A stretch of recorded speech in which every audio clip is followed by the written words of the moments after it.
All right. We are on the record in 19 BA-CR04782, State versus Joseph Dwayne Elledge. State appears by Prosecuting Attorney Knight. Defendant appears in custody with Counsel O'Connor. We're here today on a 3305 bond hearing. Are the parties ready to proceed? Yes, Your Honor. Yes, Your Honor. Are there any preliminary matters? I don't think so. All right. It is your client's motion. It's his right, so if you want to proceed. Yes, Your Honor. Mr. O'Connor. Judge, do you mind if I remain seated? No, that's fine. Judge, I don't know if you're aware, we filed late yesterday afternoon a motion to reduce or amend bond. Has the court had a chance to? I was able to look over that briefly during the lunch hour. For the record, I did send a courtesy copy to the prosecutor yesterday afternoon before I filed it, so you'd have a little better notice than we're trying to get some stuff done at the last minute before we actually got it filed.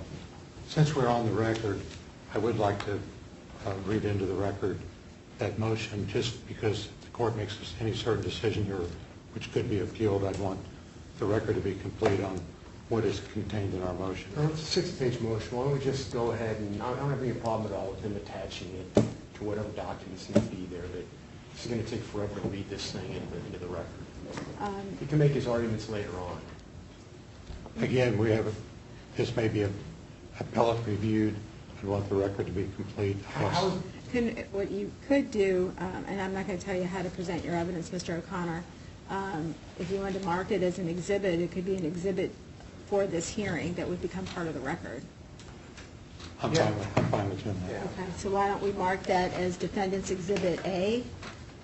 That would be with the 14 exhibits as well. We filed 14 exhibits with the motion. Yeah, that'd be fine. That would be It can all Exhibit come A. in as one. I mean, I'm not going to, Your Honor, I'm not going to object to the admission of that motion, but I'm not going to go ahead and stipulate that the things that he's preparing in the motion are true or accurate. But I'll go ahead and stipulate that that, in fact, is the motion that he filed. Okay. Can we step forward to this, Mark? Yes, and Mr. Knight, that will include the, well, wait. He also has attached to the motion to amend bond Exhibits 1 through 14. Same thing. No objection with the caveat that I'm not going to stipulate to his arguments. Okay. As being true. We have different arguments to make about some of these things. That's no objection as a foundation. That's right. Sure. Okay, all right. So Defendant's Exhibit A will be admitted. That will include the motion to reduce or amend bond and the associated Exhibits 1 through 14. Yes, Your Honor. I do have some caveats to that motion that have come to my attention since filing that motion. In the motion, I made reference to the fact that the defendant was a student at the university. He was with 12 hours left, except now he's been suspended. I thought the court should know that. And then secondly, I mentioned that he had a job at Leggett and Platt upon graduation, and his mother received in the mail a letter yesterday that that job has been withdrawn. He no longer has that job. But I only put that as a reference of his ties to the community anyway, but I wanted the court to know that. That it's come to my attention since the filing of that motion. All right.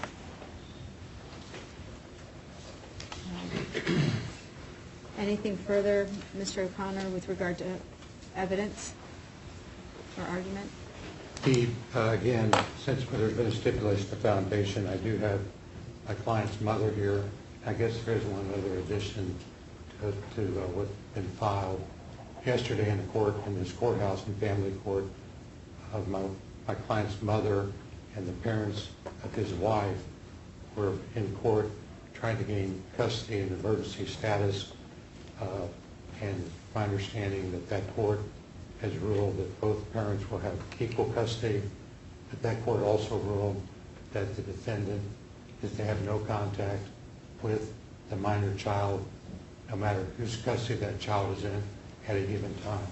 I'm assuming if the court makes any changes here to the bond, that would be in order. This court, I want this court to know there's already an order in place, plus 2 sets of parents. But again, the argument would be that he's of no danger to the child. All right. Any other argument with regard to your motion to amend bond and pursuant to Rule 3305 that we're here for today? I guess if now's my time to argue it. Are you going to call her to testify, or what are you doing? That you're going to do that? If you stipulate the foundation of what's in there, I don't need to. Well, I'm not going to stipulate at all. That was to it just coming in for a record. Let me be specific with my ruling. Defendant's Exhibit A has come in. This is so that you're not reading the whole thing into the record. It's something that's been filed. You wanted something for the appellate courts to be able to look to. However, it has not been admitted with the understanding that everything contained within is true and accurate. There still has to be argument, evidence with regard to your motion. And I believe that was what Mr. Knight was not objecting to it coming in for those purposes, not for the truthfulness of any of those statements and not for any of that content, just so that is there. Then I withdraw. I want to read my motion. Your Honor, I just don't understand. Why are we going to go through this? He's going to read Okay, let me ask you this, Mr. Knight. What's your specific objection to reading it into the record? Time consumption. He can make his argument later on. I've never heard of such a thing. This is a 6-page motion. He's just going to go on. He's making his argument right now. I'll tell you what. Why doesn't he just go ahead and present his evidence, and then later on he can argue, and if you need to recite off that, if you need to read that argument, that's fine. Let's go ahead and get the evidence started. That's the way that things normally go is we present evidence, and then we do arguments at the end. That motion is it's just argumentative. That's all it is. So I'd ask we just go ahead and present our evidence, go from there. If you want to read that at the very end, that's perfectly fine. I don't know. Does it have to be fine with prosecutors at the time? Well, here, I thought that you wanted it in just for a basis for what the court was going to, wait, let me finish, what the appellate court would be able to review should you take this up on appeal. Not for the truthfulness of those statements, not for those to be a replacement for your evidence or for your argument. It was just to have that physical paper, which I believe you could do with an appellate motion. You can attach it to that. But for time's sake, that's what I was doing.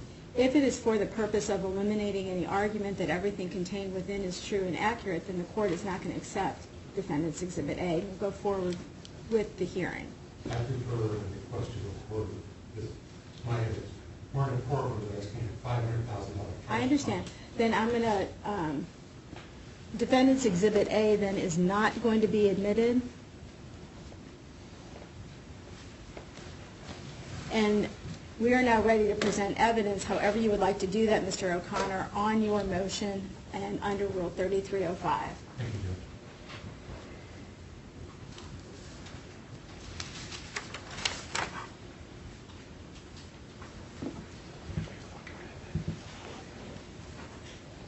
Judge, the defendant has filed a motion to reduce or amend bond based on the following reasons.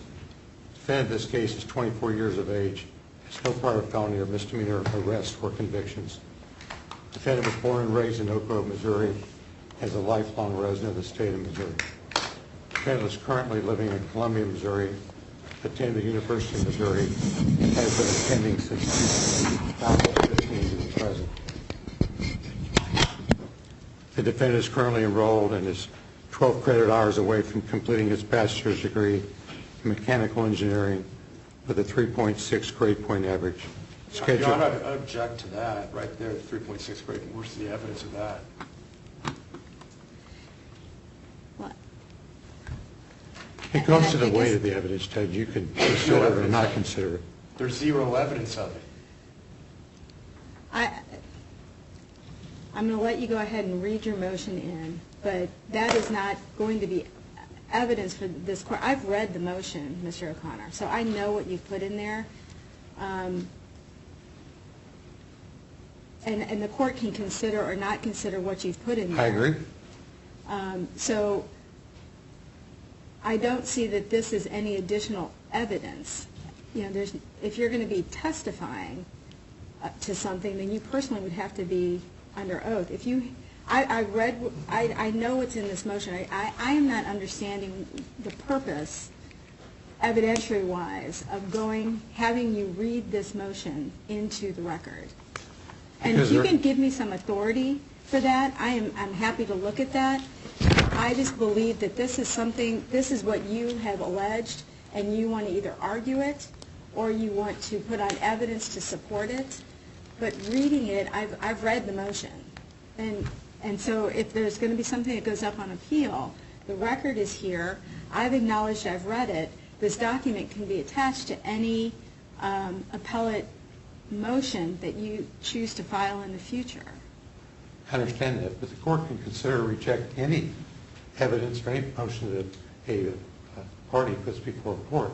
I'm giving this court information which I believe this court needs in order to make a thoughtful decision on a bond in this case. Under the Supreme Court Rules 3301, the court has to give certain considerations that have been laid out in this motion. I think it's appropriate and proper. It's not going to take long, and the court can reject everything that's in this motion. I understand that. All right.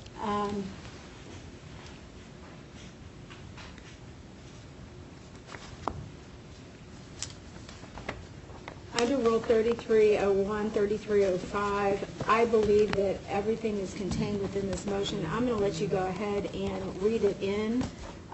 That is not going to be considered evidence.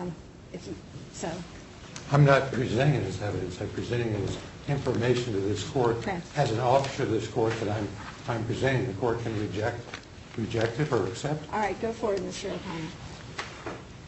And I'll show your objections tonight. Thank you. Defendant has been on the Dean's List at the University of Missouri every semester he's attended there. He is a member of the Pi Tau Sigma National Honor Society of Mechanical Engineers. He has worked numerous jobs during the summer while in Columbia, internships with Leggett & Platt and the Nova Biomaterials in Columbia. Number 8 would now be out. Defendant had been promised a job at Platt, which I've made that record with the court. Defendant is charged with a D felony and is eligible for probation. He could even get a one-day sentence in this case. Objection, Your Honor. Objection. That's not true. That's an absolute misstatement of the law. He's charged with abuse or neglect of a child. The minimum that he must serve before being eligible for probation or parole is 1 year. That's very important. So not only is he misstating what the law is, black letter law pursuant to the statute in his motion, he just misstated it right here in court. So I'd object to that. Go ahead. That objection will be sustained with regard to Mr. O'Connor. I meant to say 1 year, Judge. Okay. It was a mistake. And, right, go ahead. And I'm not going to listen to this guy sitting over here making noises after I've talked. It's improper, it's unethical, and I'm not going to put up with it. All right, as we go forward, all parties are going to show respect to one another. People in the courtroom are going to show respect to the parties. This is a serious situation that's presented to the court today, and we're all taking this very seriously. So I am asking counsel, those in the courtroom, witnesses, please abide by that and be respectful to the process. For one thing, I'm going to object right now. I didn't make any noise. Okay. I'm not suggesting that you did, Mr. Knight. I know you're not, but this attorney is. Right. So I'll object on the record on that. All right. All objections have been laid for. From this point forward, if there is any disruption, someone's going to be leaving the courtroom. We got to get through this. And Mr. Elledge has the right to this hearing. The state has the right to be heard. Let's go forward. Mr. O'Connor, continue, please, sir. Thank you, Your Honor. Defendant scored a 2 on the bond investigator's risk assessment report on a scale of 0 to 25, categorizing him as a low risk, the lowest level of the assessment. Exhibit 1, which was attached, which is the bond investigator's report, shows that one of the points he received was not verified, means of support, and he's a student living on student loans at this time. On October 25th, after the defendant was taken into custody, he cooperated with detectives, answered their questions in the present case. The defendant was then charged with this offense. I think it's important to note that when stopped by detectives, the defendant's mother was in the car. She was separated from her son by detectives. Ms. Elledge advised detectives they were going to Blue Springs home for the weekend and returning to Columbia Sunday. This is significant because the detectives failed to share this information in their probable cause statement or with prosecutors with a judge who issued the warrant in this case. Prior to October 25, 2019, and after reporting his wife missing after a day and a half, the defendant cooperated fully with Columbia law enforcement. He waived his Miranda rights, talked to Columbia detectives for several hours until they were done questioning and they released him. He cooperated every time the police came to his house to ask further questions. He signed every consent they asked him to sign. The only time he advised the police he was no longer going to talk with them is after he hired counsel in this case, per the affidavit I filed with my son, who practices with me, Mengqi Ji.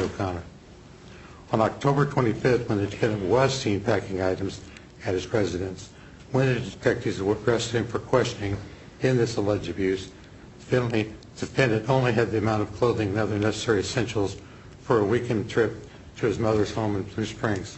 At that time and place, the defendant had every right to go anywhere in the United States he chose. He was not under any criminal charge or in the direction of any court restricting his travel. The list of items I've listed, I won't read those. They were in the car. I believe the court could find that those are consistent with a weekend trip to Blue Springs. As proof that the defendant and his mother were going to Blue Springs for the weekend, I've given the court 14 exhibits, which are text messages between my client's mother, friends, and relatives, all which I believe sum up that they were coming to Kansas City area, Blue Springs, her Blue Springs home for the weekend. Before his arrest, he hired attorneys in this case. He continued to go to class, all indication of his unintention to flee the jurisdiction. As I talked about earlier, I won't reiterate this. There was a hearing yesterday and the court made certain findings as to the appropriate nature of where the child would be left with.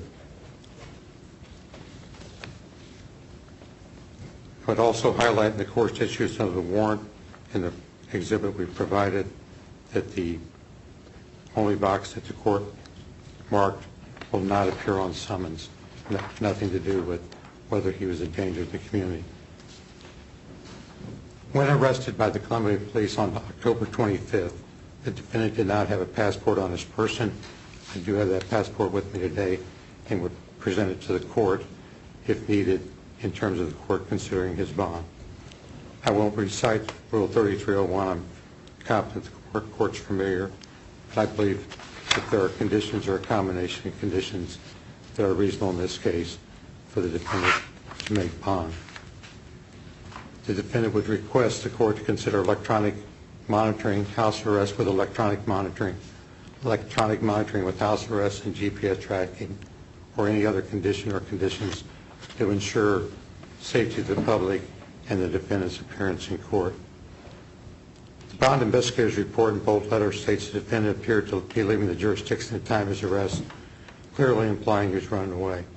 Secondly, and more troubling, the investigator stated the bond should remain the same because he is suspected in his wife's disappearance and is not charged in that case with any criminal offense regarding his wife. He is now the only suspect in that case. The defendant respectfully requests the court to consider this bond on the offense of which he's charged, not suspicion on the crime he is not charged. As it relates to danger of the community, there is no evidence to support the defendant as a danger of the community. The judge who issued the warrant did not mark that box as previously stated. Attached to the 14 exhibits that I think basically underline all of the arguments counsel has made in his motion. And then do you have evidence that you'd like to present, Mr. O'Connor, in support of your motion? Yes, Judge.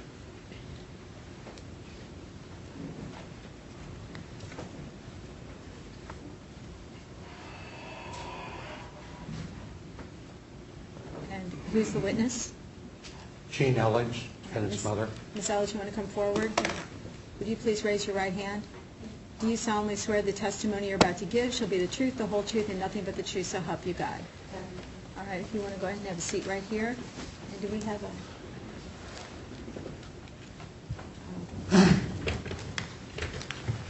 before we get started, we have to make sure that we have something that's picking up the recording.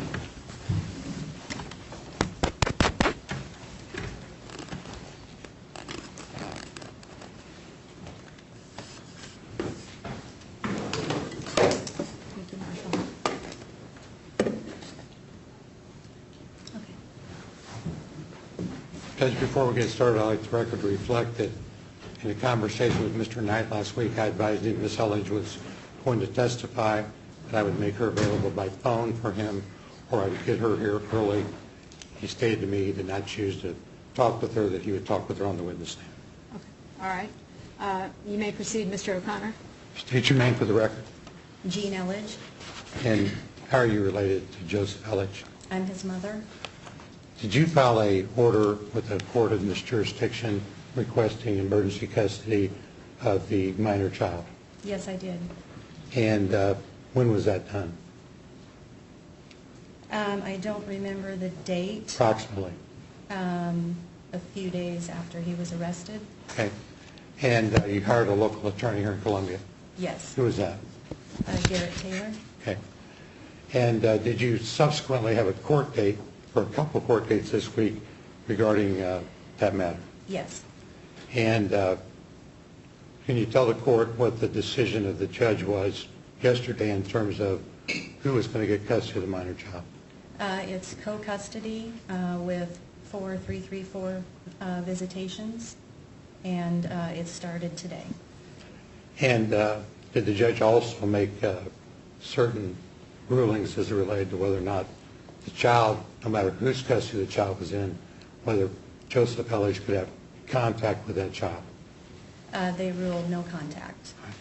And you understand today if the judge considers making any change to this bond, a certain condition of that bond would be no contact, Joseph to have no contact with the minor child? Yes, I understand that completely and will abide to that. All right.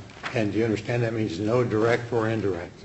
I definitely understand that. In other words, he couldn't call home and you put her on the phone, or Daddy wants to say hi, nothing? Correct. Okay.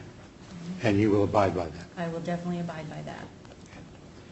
Now, back to October 25th, were you in Columbia, Missouri with your son? Yes, I was. And on that date, had you and your son made plans for the weekend? Yes, we did, for the weekend. And what were those plans? We were going to go to my Blue Springs home Friday afternoon and return on Sunday afternoon. All right. And where do you live? In Blue Springs, Missouri. How long have you lived in Blue Springs? Probably about 5 or 6 years. Okay. And what was your plan after going to Blue Springs, Missouri for the weekend? You mean what we were going to do in Blue Springs? Yes. We had planned, there was a small puppy and baby parade we were going to take Anna to, and I was going to just get my home organized because I had been in Columbia since October 10, and then we were going to come back on Sunday for Joe to continue his college education on Monday. At that time, he was still enrolled in the school as far as you knew? Yes. And what happened when you were loading items in the vehicle to come to go to Blue Springs? Yeah, I had, Joe was at his college that morning, and I had packed Anna and myself for the weekend. And when Joe got home, I asked him to load the car. And when he was done loading everything, we went down to my car, and we had buckled Anna in the car seat, and we were in the car, and then the authorities showed up. You gave me a list of items that were in the car, is that correct? Yes. And you've read the motion I filed in this case, correct? Yes. Without going through that list of items, which appears to be 7 items, were the items that were in the motion that was filed here what was in the car? Yes. And were those items consistent with you going to Blue Springs or wherever you were going for a weekend? Yes. Did Joseph have his passport with him? I believe not. Okay. And have you since found his passport since he was in custody? Yes, I searched his home and found it. And you provided that to me? Yes, I did. Now, when police pulled you over that day, did they separate you and your son? Yes. And did detectives talk to you? Once they removed Joe from the car, I was sitting in the back seat, driver's side, and I opened the car door, and I stayed in the car. An officer came over to that car door while it was open, and I looked back, and whoever was talking with Joe looked at me, and then they moved Joe further away from the vehicle, and the officer motioned for me to stay in the car, and I did, and within about 10 minutes of this starting, I reached over and pulled my phone out of my purse, and the officer advised me that I should not be using my phone, and I asked him if I could at least call the lawyer, and he said, no, I'm not allowed to make any calls. And so we were conversing where he was standing, and then a couple minutes after, and I obliged to his statement that I am not able to use my phone, and a couple minutes after that conversation occurred, I looked at him and he looked at me, and I told him, I said we were going to be heading to my home in Blue Springs for the weekend, and he nodded his head to me and then turned away. Do you see that detective or officer in the courtroom today? No, he's not in this courtroom. Did you look around over here? Yes. Okay. He's not in here. And so you made it clear to them what your intentions were? Yes, very clear. Now, did I ask you to go back to look at your phone records to see if you had any text messages that would corroborate you saying that that's what your intention was? Yes. And again, you've seen the motion I filed in this case, correct? Yes. So I said in the motions, Shelley, Richard, Todd Geringer, Lily, Pat Spiegler, Mary Lou Crutch, Shelby Crutch, Dawn, Claire, and Elaine. Who are those people? Are they friends and relatives? Friends and family. And the exhibits that you gave me, which are 6 through 14, which were text messages you were exchanging with the friends and family, you've Yes. reviewed those and given those to us, correct? Yes. Do you want me to mark these? Go through each one. I'll go ahead and stipulate to the admission of those. Okay. That we reached a stipulation from these exhibits that these people are the people you texted, and the information that's in the motion, which you've seen, and you provide the text messages, or the messages you took from your phone, is that correct? Yes. So I'm clear on the record, the state has stipulated, or the parties have stipulated that exhibits 1 through 14 reflect the text messages that this witness communicated with during this period of time, and those people that she communicated with were friends and family. Is that correct? Judge, that would be 6 through, I misstated, 6 through 13. I'll get to 14 in a minute. Stipulation is 6 through 13 for now. Is that correct, Mr. Knight? Yes, Your Honor. All right. I'm sorry. Go ahead, Mr. O'Connor. Thank you, Your Honor. As it relates to Exhibit 14, that was a text message that you had found of an exchange, a conversation between Joseph and a friend of his. Correct. And all you know is what you provided me. Yes. And that's in the motion as well. Yes. Yes. But you don't know any more than that, No. as far as laying a foundation yourself for that conversation. Yes. Yes.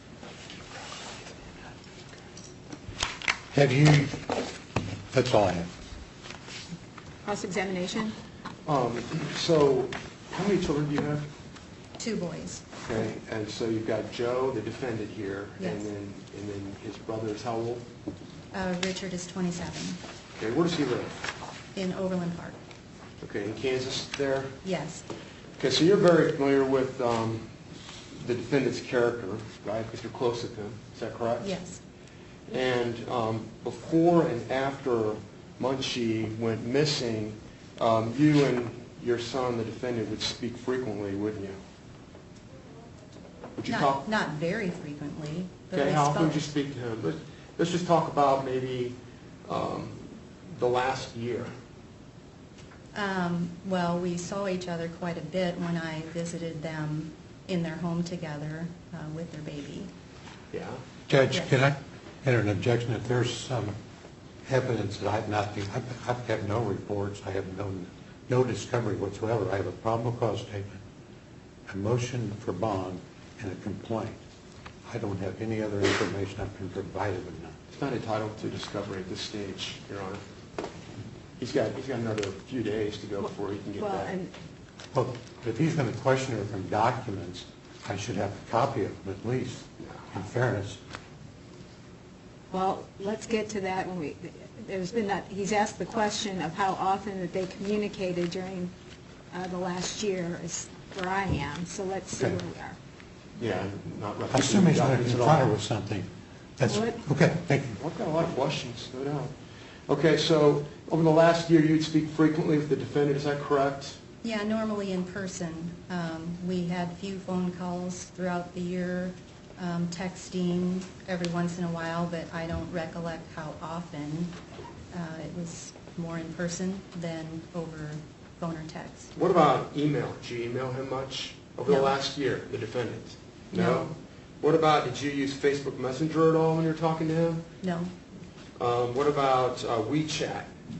no, with Joe, no, WhatsApp, did you ever use that to communicate with the defendant? no, Snapchat, did you ever use that? no, What about Kik? You familiar with that? no. Judge, I object this beyond the scope of direct. That's This is not like there's no relevance to Here, it. let me, Wait, this is on the, what's the relevance to the motion, or the 3305 in motion to amend bond? here, the relevance is that one of the things that we get, well, first of all, the court has to make a determination as to whether or not the defendant is a flight risk or is a danger to the community or to the victim in this case. Things that can be taken into consideration under 33.01 is the character of the defendant, and I'm going to get to that in a second, and also the nature and the circumstances of the offense charged.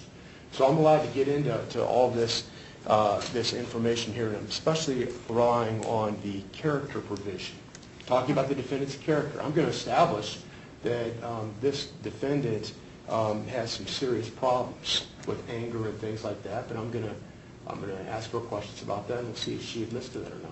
All right. And again, I would, just for the record, I apologize, I would object. It's beyond the scope. One, whether someone uses Snapchat or email or whatever they use, doesn't go to the character of anyone.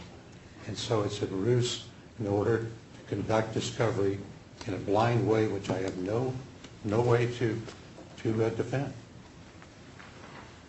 Based on what I've heard Mr. Knight say, with the questions that he's asking, it'll be tied up to 3301, 3305 with regard to bond. That's what is before the court today. So I'll give some leeway and overrule the objection at this point, with the assumption that the tie is going to come fairly quickly, Mr. Knight. Okay.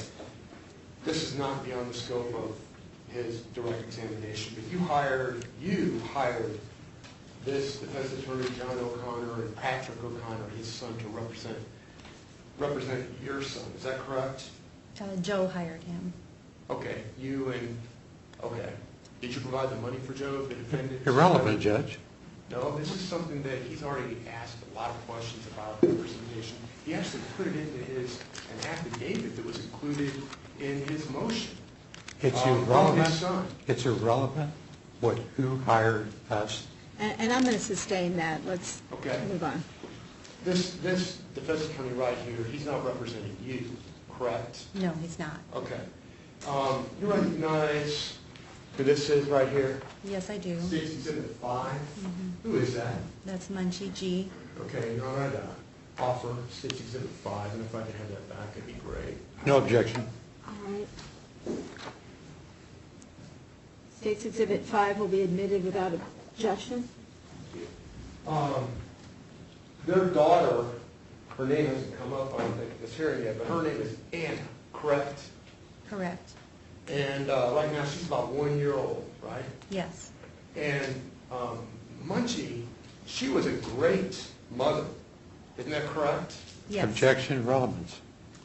Mr. Knight, what's the relevance? It goes to, I'll tell you what the relevance is. It goes right to his motion. He said in his motion,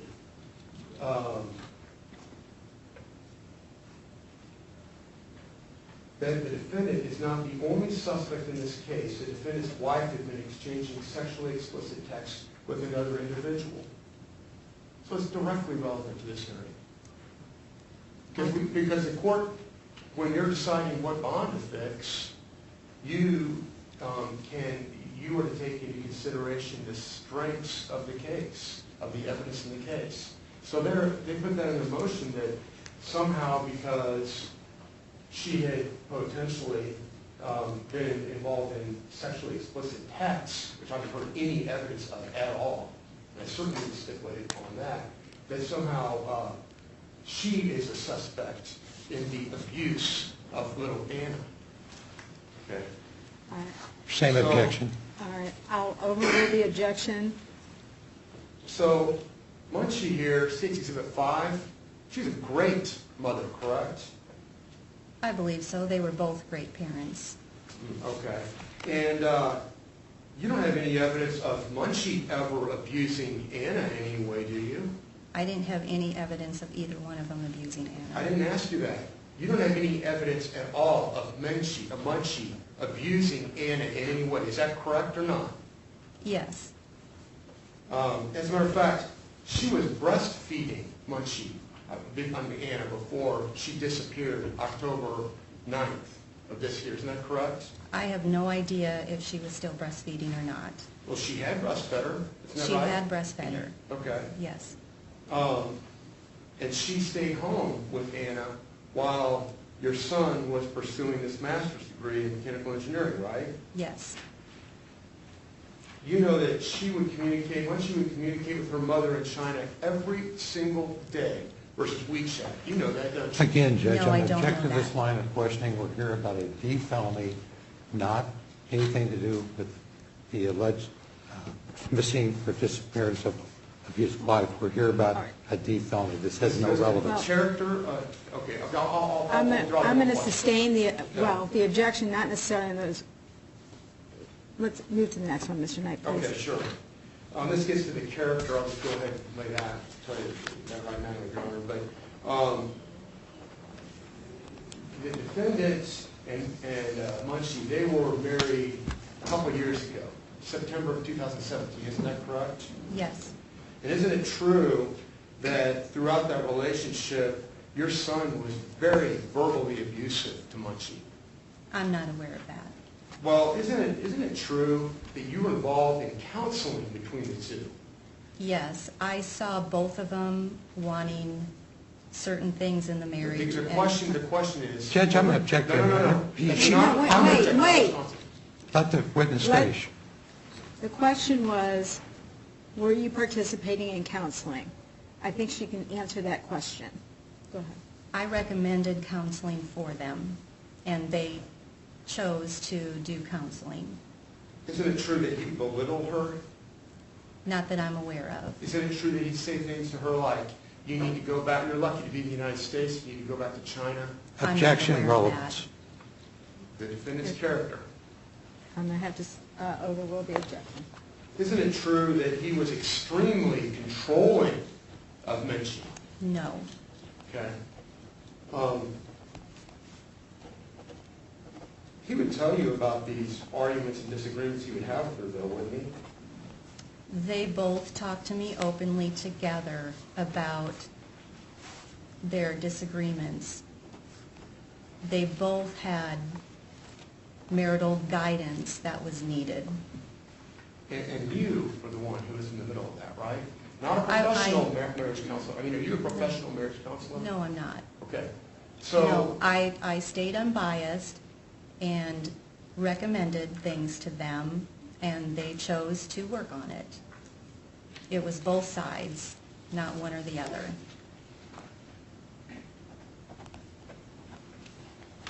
are you aware of the defendant threatening to bury the earth over Mengqi?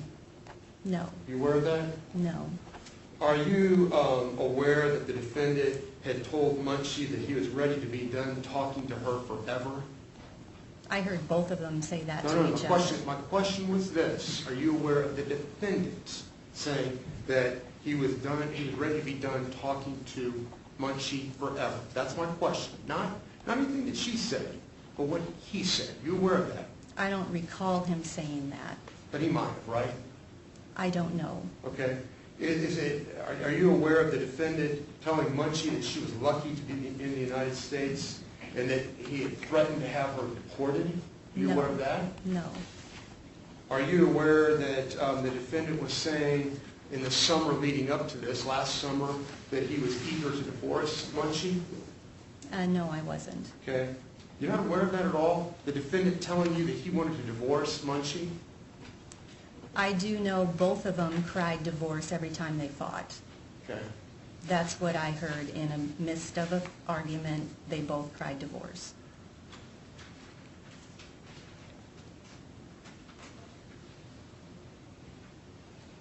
You're aware then, of course, that he's charged with the Class D felony of abuse and neglect of a child. Is that right? Of the alleged abuse, yes. No, there's nothing in the charging document that says alleged. Are you aware that he's charged with that crime, a Class D felony, abuse and neglect of a child? I'm aware of this charge that was imposed upon him. Okay. And you're aware that we're alleging that he committed this crime sometime between January 1st, 2019 and February 12th of 2019. Are you aware of that? That's what I read. Okay. You're aware, aren't you, that the defendant admitted to the police that he had caused this large bruise to Anna's buttocks? Are you aware of that? I read the document. That's all I know about it, is what's stated in the document. What did the defendant tell you about this, the circumstances of him abusing little Anna when she was about 5 months old? What did he tell you about that? Nothing. They never say one word about that to you. Is that correct? Remember, you're under oath. I am under oath, and that is correct. You're aware that according to the defendant that Mengqi, she went missing on October 9th at about 5 a.m. Is that right? Objection, relevance. This goes to his character again, Your Honor. It'll be overruled. Continue. When did the defendant first tell you that Mengqi was gone? On October 10, around, I believe it was about 10:50 a.m. He didn't tell me she was gone. He asked me if I had heard from her. So that was over a day after she'd been gone, correct? Yes. Okay. And that was actually a text message that came to you. Yes. Is that right? But you know, don't you, that on October 9th, he texted you that morning wishing you a happy birthday, right? Yes. At 9 o'clock, right? Yes. And you're aware also that the defendant claimed that he noticed that Mengqi had gone at 5 a.m., right? 4 hours before, is that right? Yes. But he did not mention anything to you in that text about That's being correct. gone, correct? Yeah.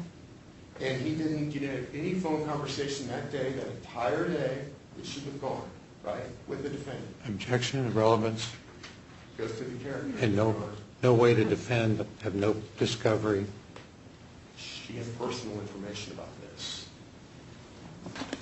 She's a personal I'm going to overrule it. It does, under Rule 33, goes to these issues of the defendant's character, factors that the court may consider. Thank you, Your Honor. So, anyway, you got this text from him, and that was 4 hours after he is saying now that she quote-unquote disappeared, right? Yes, I got that text. No mention at all about her being gone, correct? Is that right? Mhm. In that text? You gotta say yes or no, ma'am. Yes. Okay. And then we get to the next day. That would be Thursday, October 10th.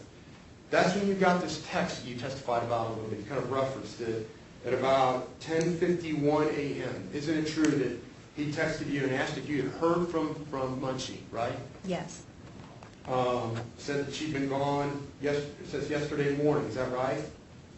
I believe that's what it said. Does it ring a bell that he also texted you that said that he said that she left her phone and wedding ring and car and Anna here, I'm looking for her now, is that right? I believe that came through a text. Okay. And is it true that you immediately texted back, no, I will come there? Yes. Immediately? Yes. Without even asking any more questions, right? I called him on the phone. Yeah, you did call him on the phone right after that, and you talked for about 3 minutes. What did he tell you during that conversation? I honestly don't remember. Hold on a second, this is your daughter-in-law here. Judge, I'm going to object, argumentative, now allowing the witness to I'm going answer to the question. sustain that objection. The question was, what did he tell you during the 3 minutes? And she said she didn't know. Go ahead. I Go ahead, believe ma'am. we just reiterated what he texted me, and I realized, wow, it's been a day, we need to deal with this, and I told him I'd come right there because I knew he was upset. So you then came to Columbia, I guess it would have been on that date, the 10th, and did you testify earlier that you stayed pretty much in Columbia the entire time until the 25th when you guys were getting ready to leave? Yes. Did you ever travel to Kansas City, though, in between the 10th and the 25th?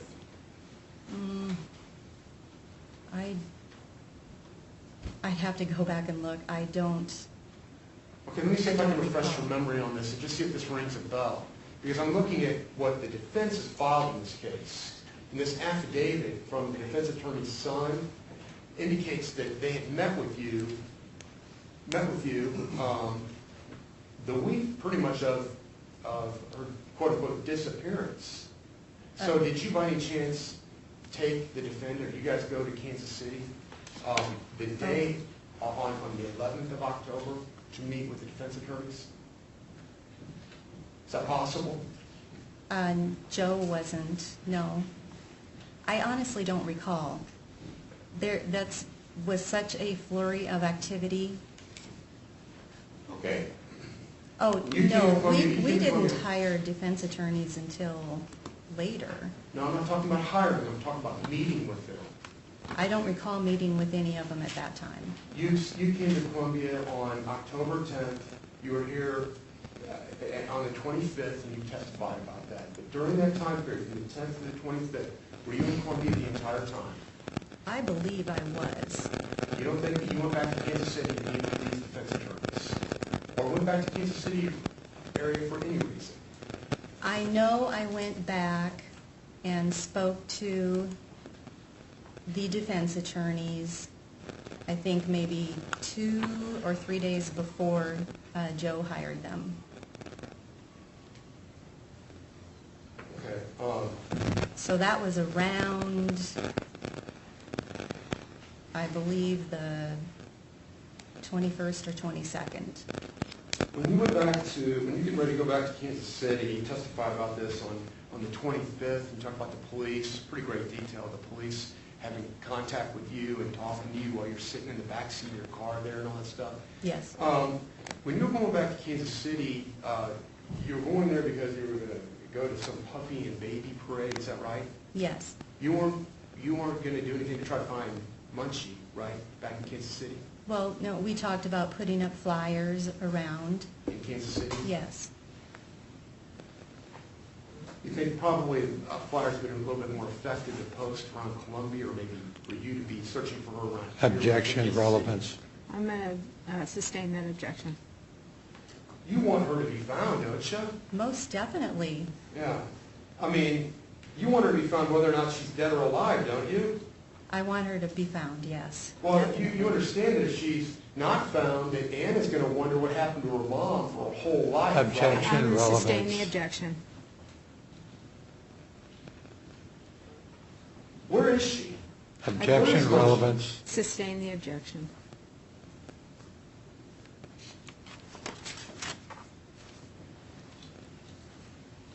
What has the defendant told you about where he put Mengqi? Objection, assumes This facts goes not to in character. evidence. This goes to Assumes character. facts not in evidence. You've already made I'm your going to objection. sustain the objection with regard to the form of the question. Okay, that's an open-ended question. The defendant has told you that he has put Mengqi somewhere, hasn't he? No.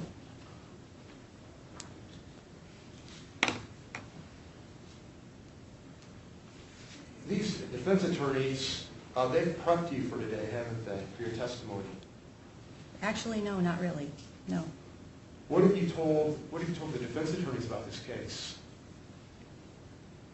What have I told them? Yeah. Judge, objection, I relevance. didn't tell them. They've been talking to Joe.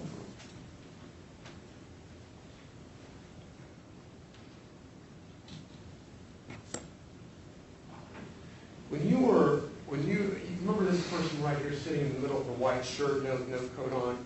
Yes. You talked to him, that's John Boss, Yes. on October 25th, didn't you?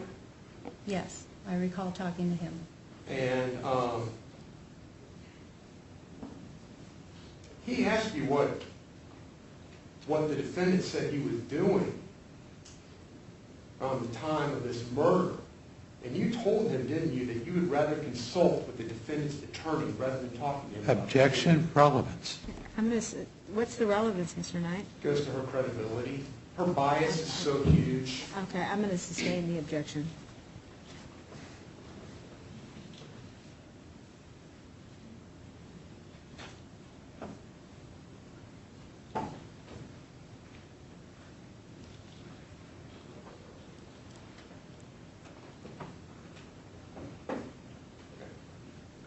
Nothing further. Redirect? Just quickly, can I approach the witness, Judge? Yes, you may.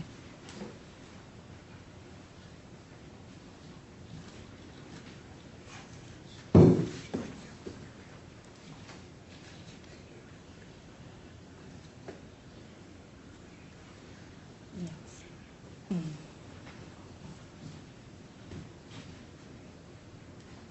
Before you hired me or my son, had you ever met either one of us? No. And did we make arrangements for you to come to our office to meet with us? Yes. And did I just show you my calendar of the date of October 18th in which you had an appointment at 10:30 a.m. with me and my son? Yes. Was that the first time you ever met us? Yes, it was. You came with your ex-husband and Joseph, correct? Yes. So that was on October the 18th. Yeah. And you didn't hire us that day, did you? No.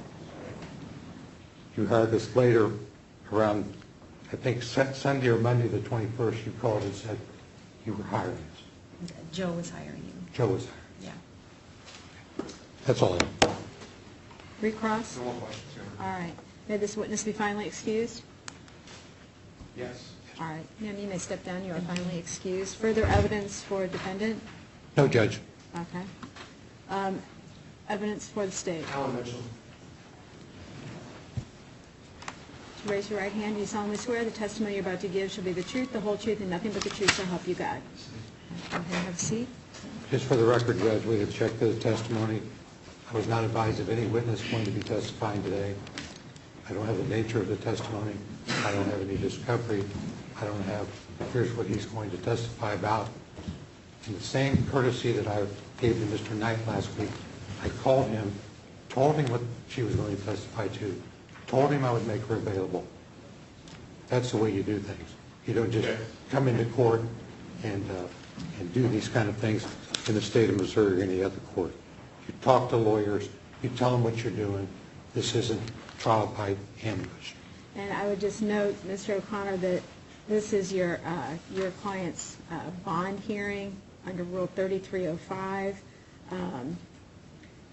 And with regard to discovery, Those discovery rules are separate from information that the court needs to consider with regard to the findings under Rule 3305. And there's a lot here that the court needs to consider. That's why I make a decision on a case-by-case, evidence-by-evidence basis as to what comes in and what doesn't. So I will overrule that objection. And again, the hearing today is pertinent as to the issue of bond. This isn't a trial with regard to anything other than the issue of bond. Mr. Knight. And I'm also I need to respond to what this defense attorney has just now said. As he will recall, and I want the defense attorney to admit this right now, we had a discussion specifically about Alan Mitchell testifying.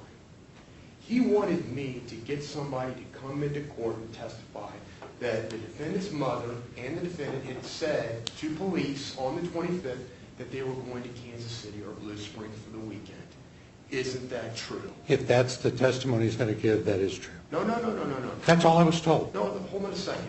I agree with that. He's saying that I didn't say anything about this witness testifying. This is the way we do it in Missouri or any other state and all this kind of this accusation. That I need to defend myself, Your Honor, here. We're on the record. And that is absolutely, everything he said was a complete mischaracterization, and you are right. I don't have to disclose him as a witness anyway for purposes of hearing. For the record, so I can clear it up, I take back that statement. I forgot we had the conversation about Mitchell only testifying as to what his mother had told him. He said he would make him available. He would be there in court for me. I had no idea he was going to call him. If that's all the evidence he's on, I withdraw my objection and my remarks. If he's here to talk about other things, the remarks stand. And I'm going to overrule the objection. I understand the purpose of what's going on here, and Mr. Knight, ask your questions. Please state your name. Alan Mitchell, Where are you employed? the Columbia Police Department. How long have you been employed there? 16 years. Okay, and you're a detective there right now, is that correct? Yes, How long have you been a detective at CPD? about 6 years. And since October, what have you been investigating? The disappearance of Mengqi Elledge. And also, what other case? Also, the child abuse of Anna Elledge. Okay, and how did you find out about the abuse of Anna Elledge? That came out during the investigation of Mengqi Elledge during a meeting with Mengqi's parents. They indicated that... Objection, hearsay. Hey, if he's getting ready to testify about what someone told him. I'll get to that in a little bit, Detective Mitchell. Okay. You are the PC statement in this case, is that correct? Yes. On October 10th, 2019, at about 3:30, who contacted the Columbia Police Department? Joe Elledge. Okay, do you see him in court today? Yes, I do. Can you please point him out and see what he's wearing? It's right there in gray and black stripes. Your Honor, could the record please reflect this witness has identified the defendant? The record will so reflect. And he, at that time, did he report to the Columbia Police Department that his wife, Mengqi, was missing? Yes. Did he later on that same day, into that evening, speak to the police about this matter? Yes, he did. Okay, and that would have been Kyle Joseph, is that correct? Yes, Officer Kyle Joseph. And then, skipping ahead 4 more days to October 14th, 2019, you got involved in this investigation, is that correct? Yes, it is. And on that same day, on the 14th, who did you make contact with? We made contact with Joe Elledge. Okay, and what did you ask him to do? That time, we asked him if he would be willing to come in and talk to us, and we scheduled a meeting for the 15th. And what did he say about that? Initially, he said that he had a really busy schedule, but then gave us a time to meet. Okay, and so did he eventually come down to the police department on the 15th? Yes. Was that voluntarily? Yes. Right. And you met with him over there on the detective unit, is that right? Yes. Okay, and what did the defendant tell you about the disappearance of his wife, Mengqi? Said that on the that he had last seen her on the 8th at about 11:30 p.m. And that she was gone when he woke up at 5 a.m. on the 9th. Okay, and what did he say had been going? Did he indicate to you there had been difficulties in the relationship? Yes. Okay. You say that he had not been able to have sex with Mengqi for a long time, is that right? Yes. Did he basically accuse her of potentially having an affair on him? Yes. Okay. Now, what did he say happened, though, that Tuesday, October 8th, that night about 9:30? What did he say happened around that time period? He stated that Mengqi had gone into the bedroom and that she was on the bed and that he had been in the living room watching videos, that he then decided to go in and give Mengqi a massage, and indicated at that time that a prior incident of him giving her a massage had led to sexual intercourse. He said that so he was going to try and give her a massage again. He said when he initiated that massage, she asked if it would be innocent, and he indicated that that was her asking if he was to make sure that he was not going to try and initiate sex.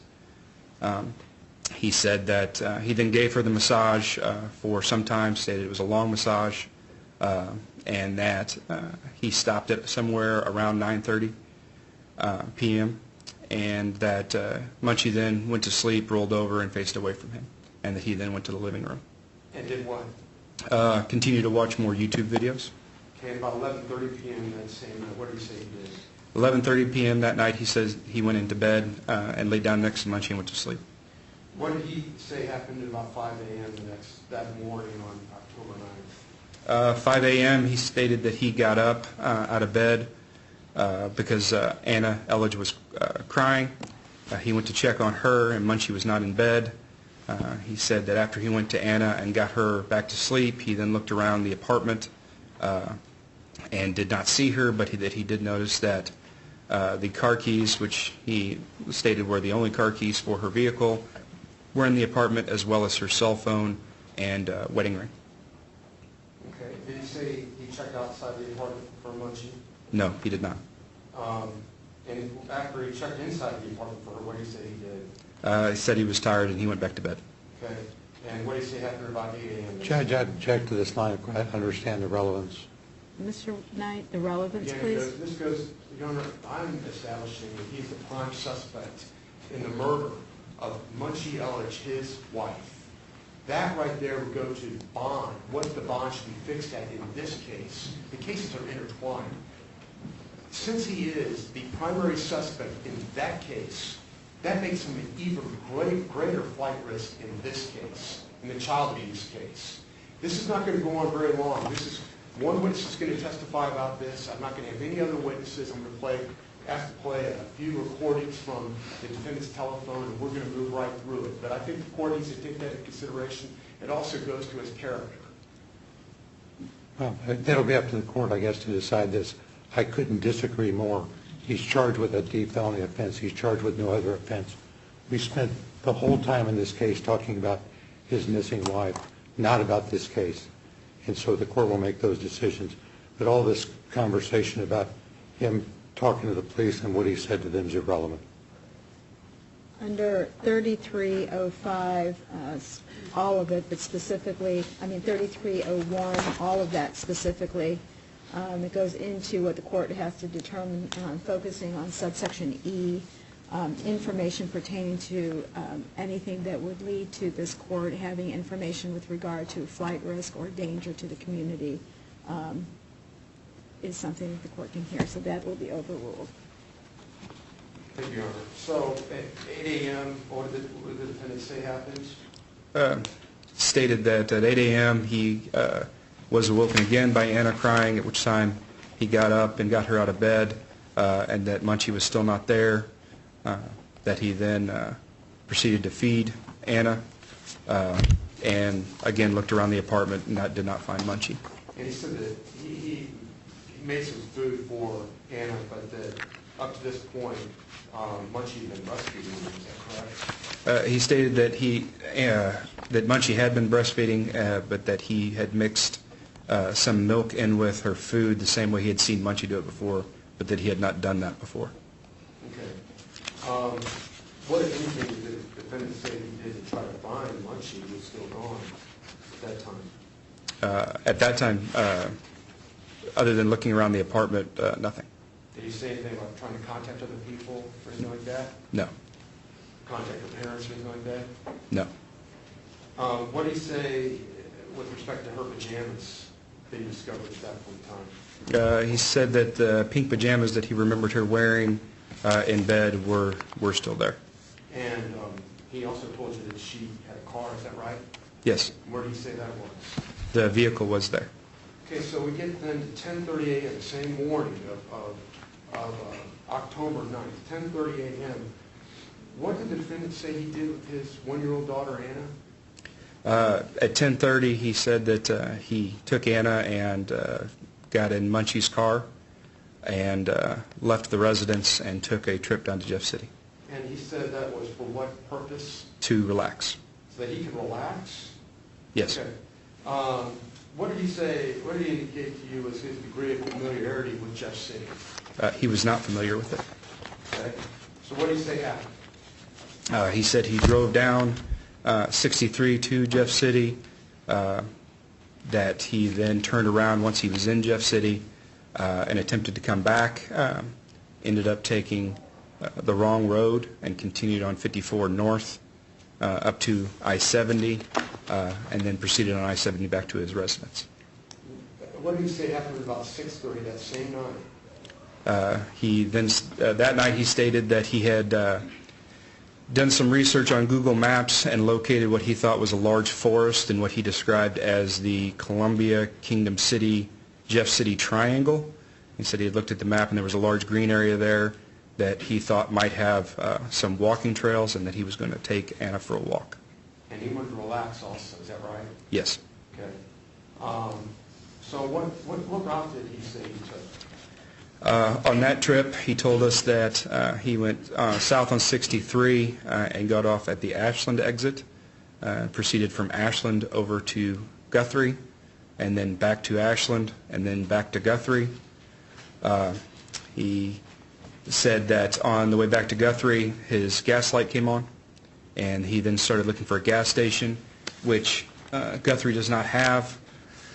He said he then went south from Guthrie to a small town that also did not have a gas station.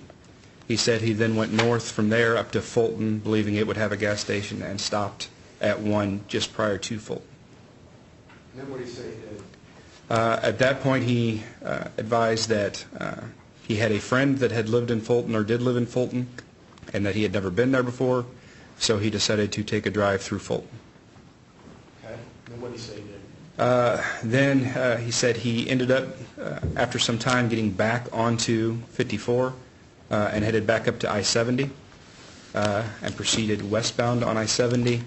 At first headed back to Columbia, then stated that he decided not to stop at Columbia, but proceed on to Rocheport. And he lived where? He lives in Columbia.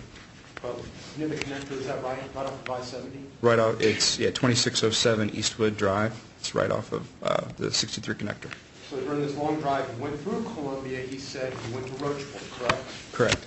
Okay, and what did he say he did in Rocheport? Said that he drove down to a couple of different entrances to the MKT trail, said that one of them was blocked by sandbags and the other one was open, and that he then turned around and went back home. What time did he say he got back to the residence? Back to the residence was approximately 10:50 p.m. Okay, so during both trips, what did he say he did with respect to the door of the residence? The door was locked to his residence. What did he say to you with regard to leaving a note maybe behind for Mengqi, who he said had disappeared? He did not leave a note. Okay. What did he say her ability to enter that residence, that locked residence, would have been while he was gone? Her key for the residence was left behind, so she would not have been able to get in. And whose car did he take during both of these trips? He took Mengqi's vehicle. Okay. And both of these trips, again, they were to relax, is that what he said? Yes. And to not look for Mengqi, is that correct? Correct. Thursday, what did the defendant say happened at about 9 a.m.? This is on the 10th. What did he say happened on the 10th at 9 a.m.? Approximately 9 a.m., he stated a friend of the family, his name was, I believe it's Hong Wang, arrived at the residence looking for Mengqi at the request of her parents. Okay, so, and then what did he say happened with regard to a video call? He said that Hong Ling got on the WeChat app and got Mengqi's parents on a video call, at which time he told them that she was missing. So, did he admit to you then that from October 9th at 5 a.m. to October 10th at 9 a.m., 28 hours, he didn't contact anyone about Mengqi's disappearance? Correct. And really it took Hong Ling contacting him before he let anybody know about her disappearance? Objection, leading and suggesting. I'll sustain the objection. What did he tell you with regard to trying to contact someone about Mengqi's disappearance for 28 hours? He didn't.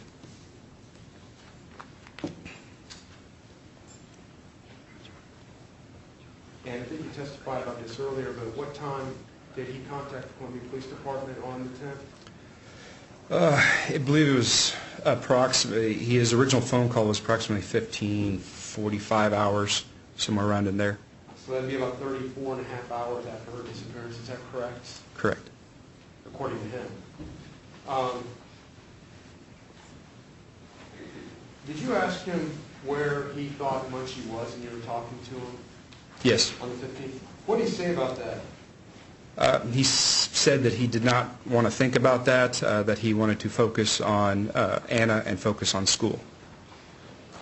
That same day on the 15th, later on that day, did he talk to a local television station here in town called KRCG? Yes. And you had a chance to review that video? Yes. And what did the defendant, let me ask you this, while he was talking to the reporter on KRCG, what was his demeanor, the defendant's demeanor? Objection, relevance. Goes to his character. Goes to his character. One question. I'm going to sustain that objection. Go ahead.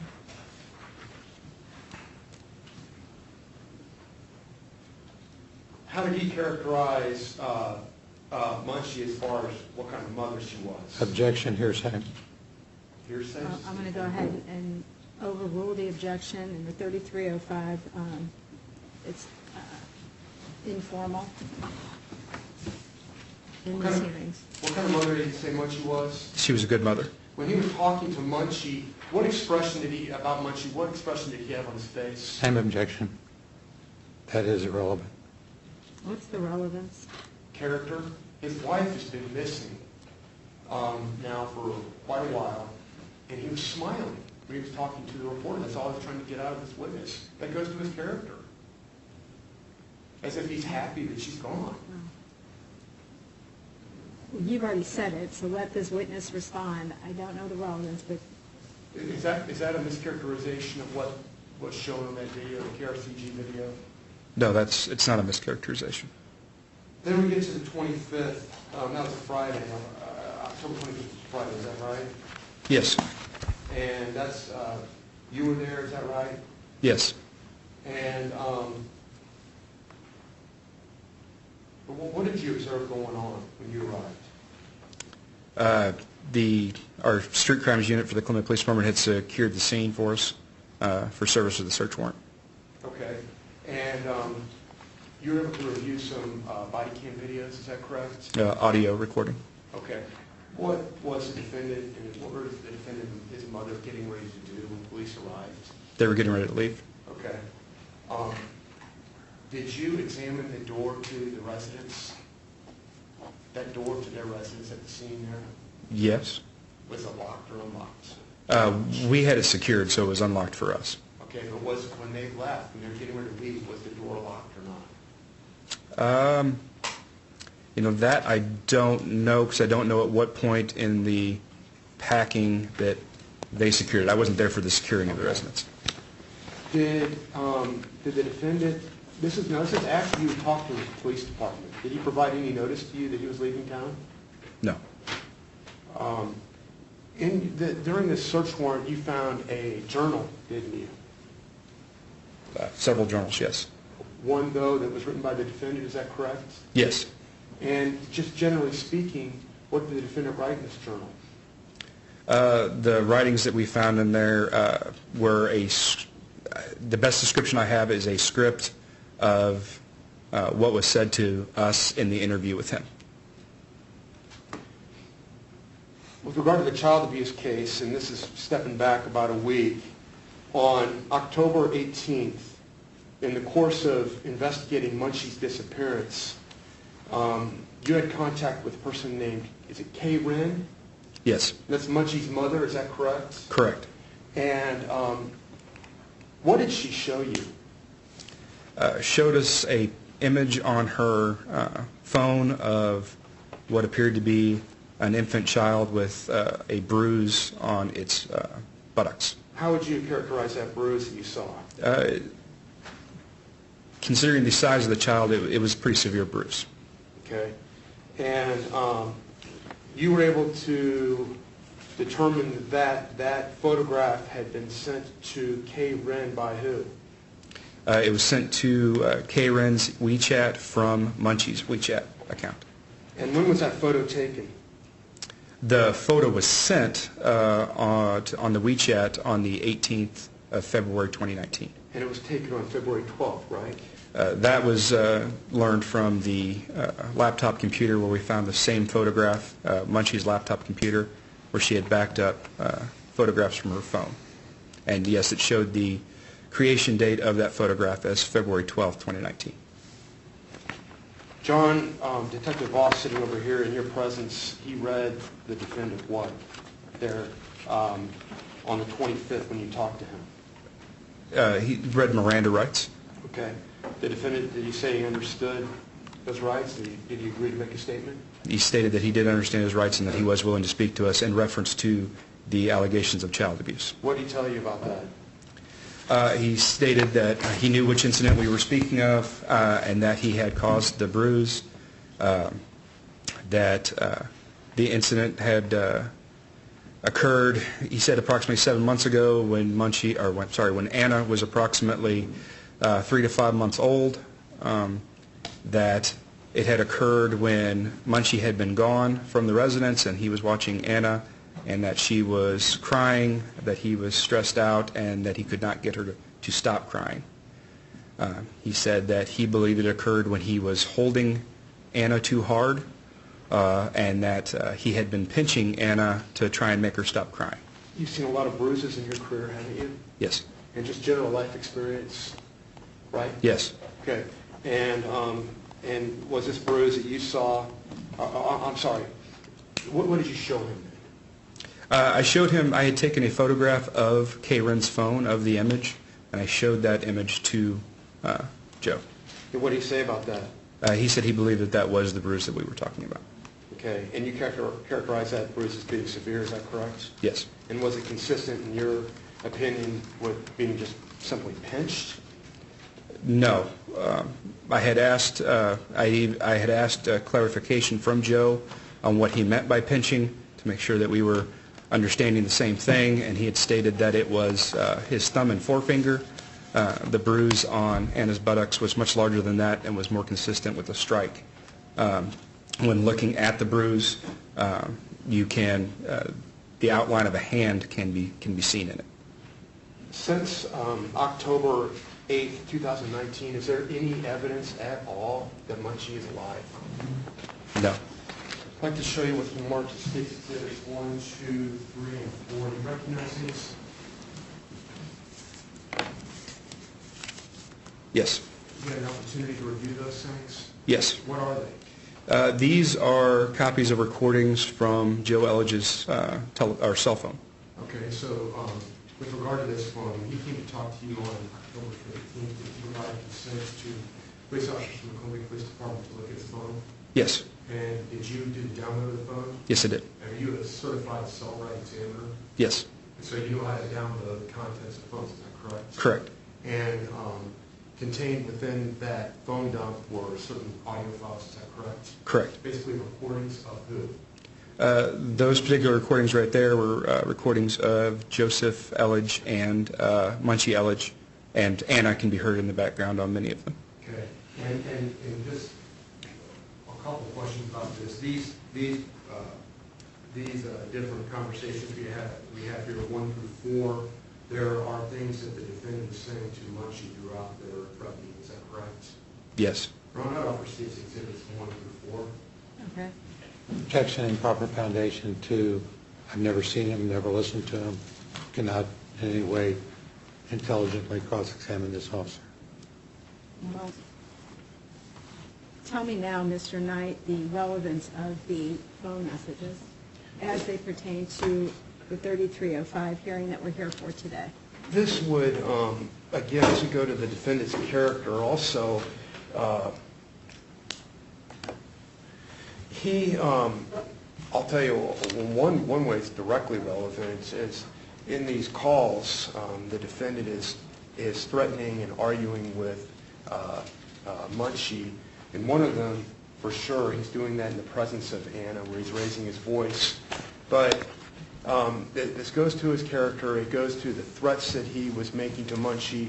Again, it goes to him being a danger to the community, a danger to Anna, also a flight risk, because this is going to further establish that he is the primary suspect in the murder of Mengqi Elledge. So with regard to 3301, 3305, the relevance that you are indicating would be danger to the community, flight risk, and individual characteristics of this defendant? Yes, Your Honor. Judge, can I order the witness in aid of a further objection? You may. Detective, when you got these recordings, how did you get them? Where did you get them from? From Joe Elledge's phone. Okay. And have you ever heard Mengqi's voice ever in your life before those tapes? No. So how do you know that that's Mengqi's voice? I know Joseph's voice, and Joseph is calling her Mengqi on the phone, or on the recordings. But you don't know her voice. You can't say the voice that's responding on that tape is Mengqi. Can you? I've never heard her voice, no. No foundation. Well, may I respond to that, Your Honor, as far as foundation is concerned? Yes. The state doesn't have to prove who the defendant is talking to. What's important is to prove that the defendant is talking, that is the defendant talking on these. And as far as laying the foundation, you have been able to speak to the defendant in person a number of times, right? Yes. And you're able to, his voice is distinct, is that correct? Yes. And so you're able to recognize his voice as being on all 4 of these exhibits, 1 through 4, is that correct? Yes. Okay. And so establishing the voice of Mengqi, the person he's talking to, that's not necessary for the foundation for these calls. But these recordings. I would argue that credible evidence says he wants you to believe that that's who he was in fact talking to, and he can't identify her voice or that she's in fact the person. It could have been another person that he was talking to, which would make it wholly irrelevant to this, what he's presenting. This officer cannot lay the proper foundation. With regard to the objections, they'll be overruled. I do have to keep on the record reciting that this is a Rule 33 hearing. 3307 is very clear that the rules of evidence need not apply. Based on the information that's being presented to the court and having to make written determinations, I'll go ahead and let them play that. Thank you, Your Honor. State requests leave the court to play,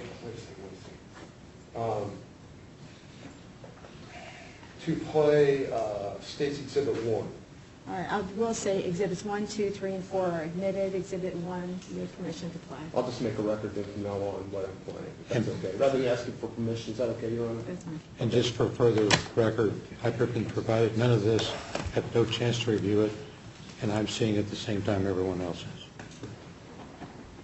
That is noted for the record, Mr. O'Connor. Thank you.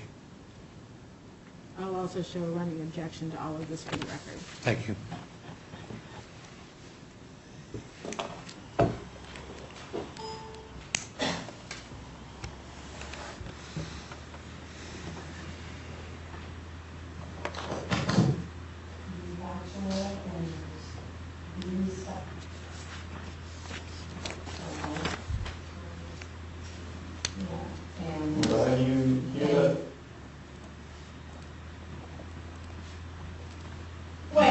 You do. And I think you want. Dumbass? You can say, yeah, like I said, I'm going to go write a ton of bad reviews because you guys royally messed up in the world. Who's the male speaking right there? It's Joseph Elledge. Okay, I'm going to try to get to 109.53.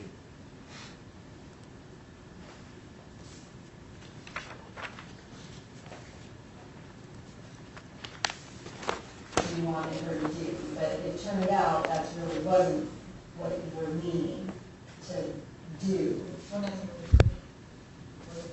Well, later on, he was saying, let them know what they did wrong.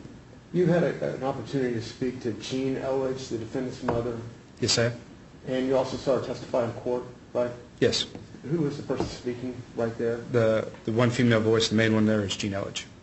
And that's what I said first, and that's what I said last night. How to do that? I can just say, hey, you suck. What am I going to do? I don't know how to explain. That's like, I don't know what position to express the anger. I can't just be angry at someone not telling them. And that's exactly what I said, that's your only option to do.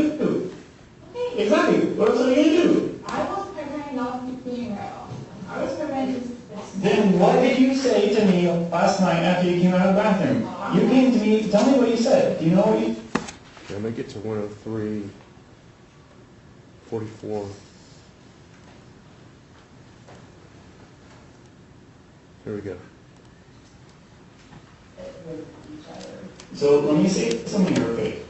If you are always complaining about having to listen to me, but you think it's really difficult thing to understand all the little tiny differences in the minute details I put in my words, well, at this point, as I keep saying to you, then you just better listen to me, or do what I say sometimes. Because if you're having a hard time understanding this, then you better understand yourself. You better just acknowledge, I have a hard time understanding Joe, so yeah, sometimes I just need to go along with it. If you don't... But it's important for each other to understand each other. Well, let me tell you something. What's not right to do is to always just get mad at me and argue with me. That's not right to do. You either do that, which is wrong, or you work really, really hard, which apparently requires for you to understand what I am saying, and that would be nice, and I would like that most of all. Or what you can do is just listen to me and just try and follow along as well as you can.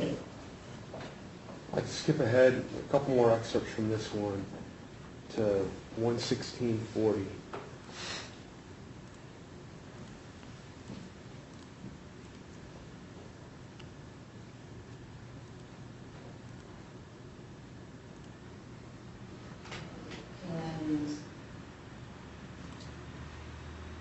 I think about that last night. But it's not consideration.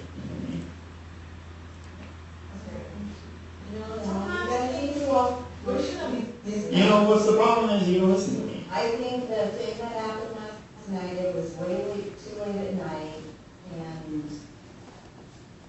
I think what happened last night is Mengqi just has no consideration for me. Yeah, I'm all that. You know what, next time you do I'm just going to let you jump in. And I'm going to bury the dirt over you. You said he's going to bury the what over her? I had to listen to it again. It's either dirt or earth. Okay.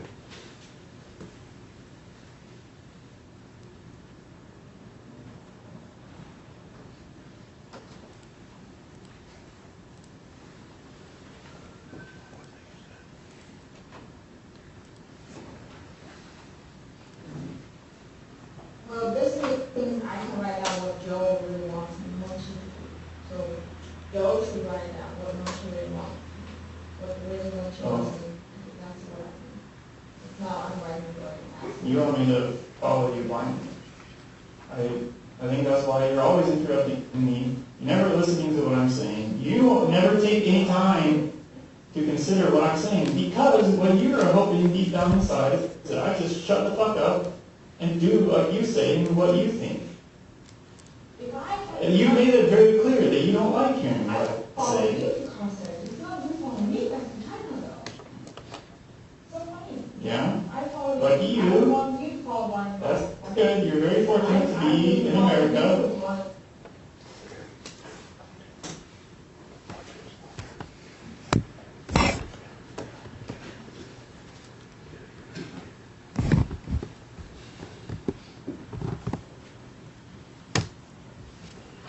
For the record, I'd like to play an excerpt from State's Exhibit 2, and also for the record, these are marked on the exhibit. The dates are marked in the calls, dates and times. Is that right, Detective Mitchell? Yes.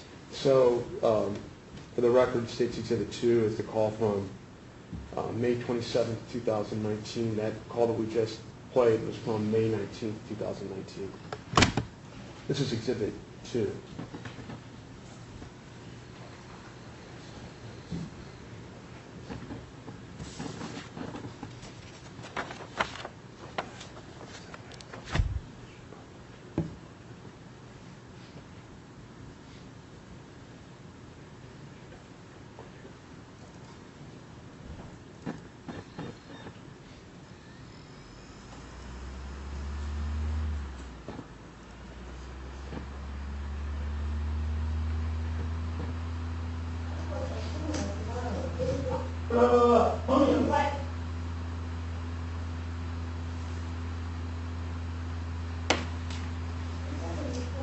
You think it's just the words? Like I said, it's not just the words. If my dad says that, no, you can't, because you obviously have a hard time understanding what you are even talking about. You asked me what would I feel if my dad came in and said, Joe, your mom is just an effing B. I would understand why he's saying those words. Although there are other choices of words he could have used that are not curse words. Two, the important thing is the emotions that he is portraying to me. What he's trying to explain to me about how he feels towards my mom. And three, that is what I understand. That fact.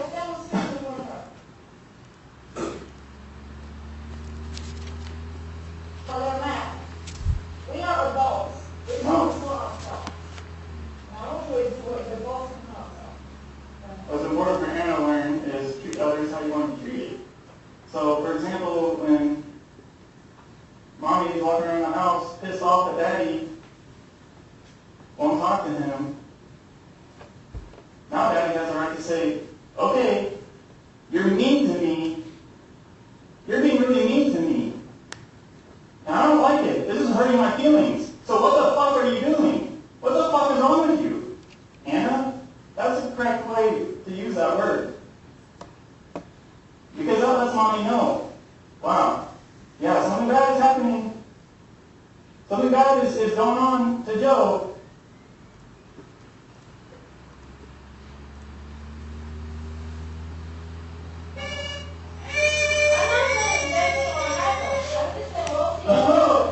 Nothing even similar.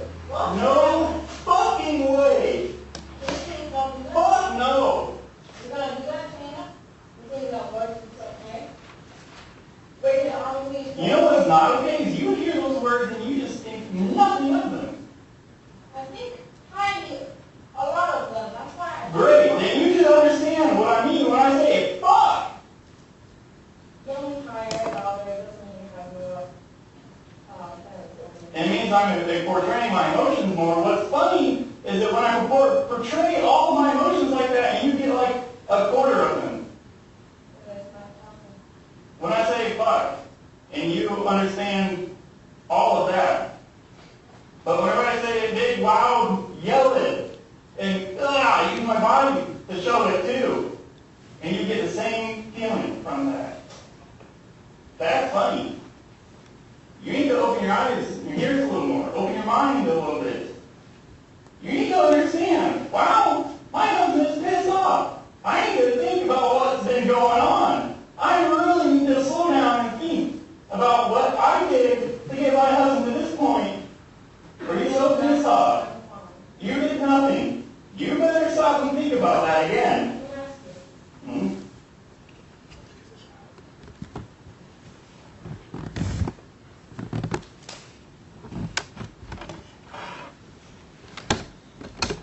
For the record, I'm playing State's Exhibit 3. This is a recording from June 22nd, 2019.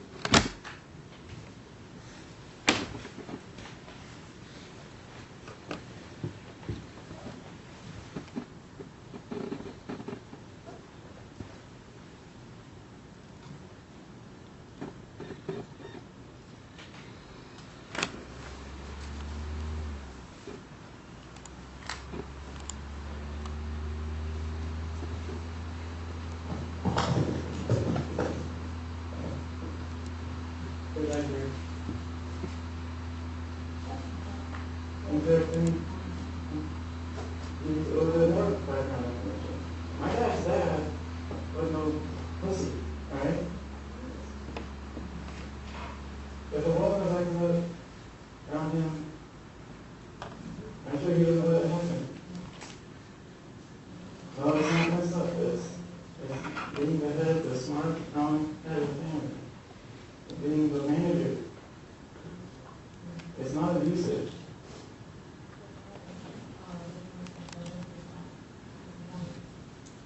You want to know another one? That's right. There's a specific one called gas.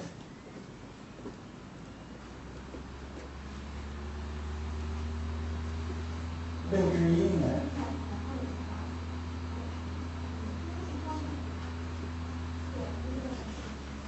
You know what? I think it's best you go back to China.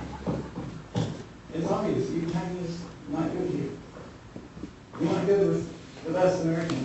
The best American. You get that? So I you just leave. I don't think you have any place here. Go ahead. Get it.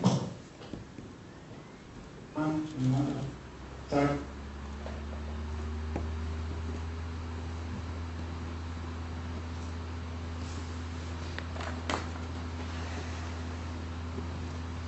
I'm ready to be done talking to you forever.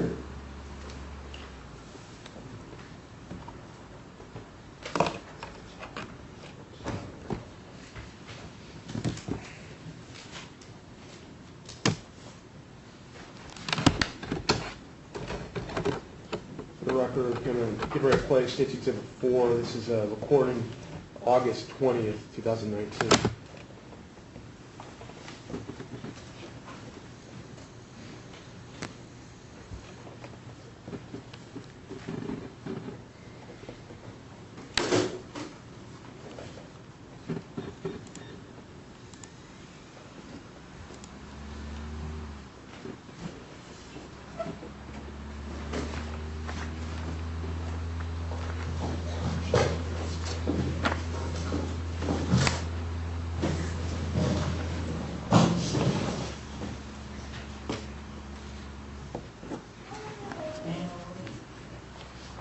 China? What's your plan? Want to talk? Home and teach? Here it up. Because before lunch it was very obvious that we were misunderstood. Because you mentioned only one thing about that parents and teachers program, and that was that they were going to come here to our home and teach us how to play with Anna and how to treat Anna and how to teach Anna. And I told you, no, we don't need that. And I don't want it either. We know how to play with Anna. We're good parents in that sense. That's absolutely true. We're good parents in a lot of sense, and a lot of people agree with that sense. No. I'm actually happy. Are you open to that? Go ahead. You want? Okay. So you told me that they're going to come to our home and teach us how to take care of Anna and play with Anna and stuff. And I said, no, I don't want that. I said, I do not want that. I do not want them to come to our home. Who are you referring to? You didn't want them to come to the home? Objection unless he knows. You know. It's said in the recording. Yeah, but, okay. But you know the answer. What do you refer to? The answer is the Parents with Teacher program. Okay, what is the Parents with Teachers program? Parents as Teachers program. Parents as Teachers. It's a program put on by the state through the school system to send people to people's homes with newborn babies and toddlers to teach them how to basically prepare their children for a future in the public school system. Do you think it's more important to discuss how I call pictures of babies that Hannah looks at, or is it more important to discuss our relationship? Because I'd like to discuss our relationship. And I am kind of ready to discuss the end of it as well. Because after today, especially after today, yeah, I'm seriously ready. I think I'm going to start putting out paperwork. And this. So I think we should talk about that. What do you think?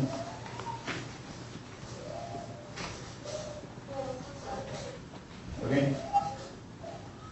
You abuse me a lot, and I think I'll bring that up in court. I'm not going to do this. Okay? We can talk about it in court. Take it for there. So here's a statement that I really want, that I'm very earnest about. I want to divorce you. Okay? I want that to happen this summer. Sorry, not this summer, during this semester. I want it to happen soon. Sooner better. Okay? I don't like being married to you. I don't like living with you. Anything to you. It's been a terrible relationship. I'm eager to end it. So what do you think about that? How do you feel?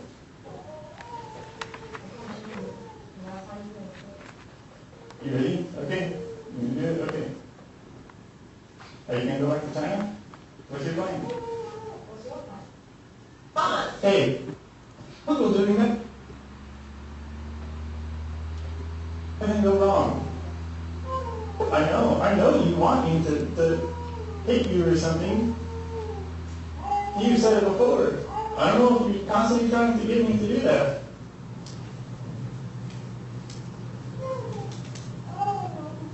So yeah, I'm ready to act on it. I'm not going to do what you wanted to do though.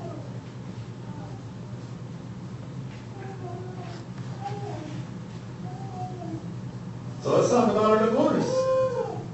What do you want to do after we're not married anymore? Are you going to try and stay here? Why are you going about that? So we can get through the divorce quick and easy and cheap. So it doesn't ruin our lives. Is that considerate? Personally, I don't want to spend $20,000, $30,000 on a divorce. Do you want to do that?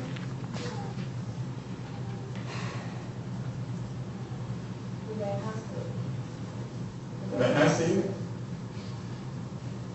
Okay, well, I can tell you that I have read up on the topic, and if we agree on everything, before we even apply, this is going to go through. Easy. We can represent ourselves. You know, we don't have to get lawyers. You know what I'm saying? So yeah. That's literally it has to. If we don't agree on the terms of the What's the term? What do we need to talk about? What? should I mention in court that you're abusive to me? Should I ask them to deport you?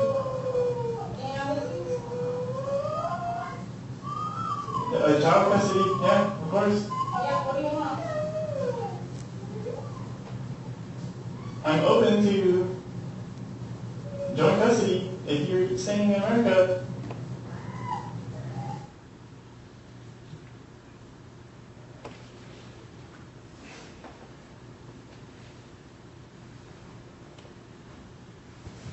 You also were able to examine the timeline version of that photo, is that correct? Yes. And did the defendant make any phone calls at all on October 9th, 2019? No. And there were some text messages. You already heard about the text message to his mom where he wished her happy birthday on the 9th, right? Yes. And he texted his brother Robert, is that right? Oh, I'm sorry, not brother, I'm sorry. Robert, a person named Robert Inyard, is that correct? Yes. And say that he couldn't make it to campus today, is that right? Yes. Did he write anything about Mengqi disappearing at that point in time? No. Did he have another text exchange with Robert in here the next morning on the 10th at 9 o'clock? Yes. Did he write anything about Mengqi being gone? I don't believe so.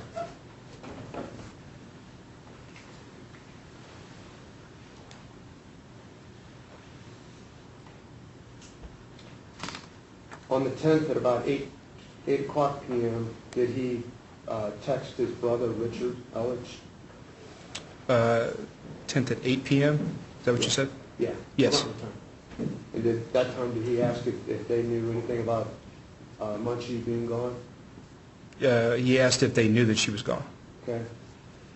Then what did he suggest to Richard that they do that night? Go online and play some games. Nothing further. Cross-examination, Mr. O'Connor. What was the date again that he reported her missing? 10/10/2019. And he made a police report, is that correct? Yes. And then there was follow-up by detectives to talk to him about what he had reported, correct? Yes. And were you one of those detectives? Yes. And he cooperated and talked with you every time you went to talk to him, correct? Until the 25th. Yes. And in fact, he came back several times needing consents to search the house, consents to get his phone, consents to get his computer. He cooperated with all that. We didn't get consent to get his computer, no. But the rest of the stuff, yes. Okay. How many times did you ask for his cooperation and he gave it? I don't know how you'd frame that in each individual instance. I mean, up until the 25th, he was cooperative with what we asked. And that's when he'd hired lawyers, correct? Correct. And so when you brought him down for questioning, you read him his Miranda rights. Brought He him showed down. up for questioning. You didn't bring him down. He showed up for questioning. Showed up for questioning on the 15th? Yeah. Yes, he came down. We did not read him his rights, no. Okay. And so, but you had a lot of questions to ask him. Yes. And he answered every question you had for him. Yes. In fact, the only reason he left is because you were done asking questions. Yes. Cooperated in every way with you in trying to answer whatever you guys wanted to know. He answered all of our questions, yes. Okay. So he never left town. I didn't have surveillance on him that time, so I can't say. But he had every right to go wherever he wanted. He wasn't under arrest. Correct. Okay. And then the day that he was pulled over, I believe, was the 25th on the charge that he sits before the court now. Did he know he was being pulled over to be questioned about the abuse of his daughter? No. Okay. And so at that time and place, you would agree with me that he had every right to go anywhere in the world he chose to go on that day, correct? Yes. And that's the first time he became aware of this current charge, correct? Yes. And then were you aware that he was loading stuff in his car, correct? Yes. And were you aware that his mother had told detectives they were going to Blue Springs for the weekend? I was aware that she made that statement, yes. Okay. And have you seen the exhibits before today of the text messaging that his mother was doing with 6 other individuals, indicating that they were making this trip to go to Blue Springs and come back to Columbia? I haven't seen the ones in the motion. Or You have no reason to exhibits. doubt, do you? No, I don't. And so, and did you know what was in the car, that the items that were in the car were consistent with someone going somewhere for a short period of time?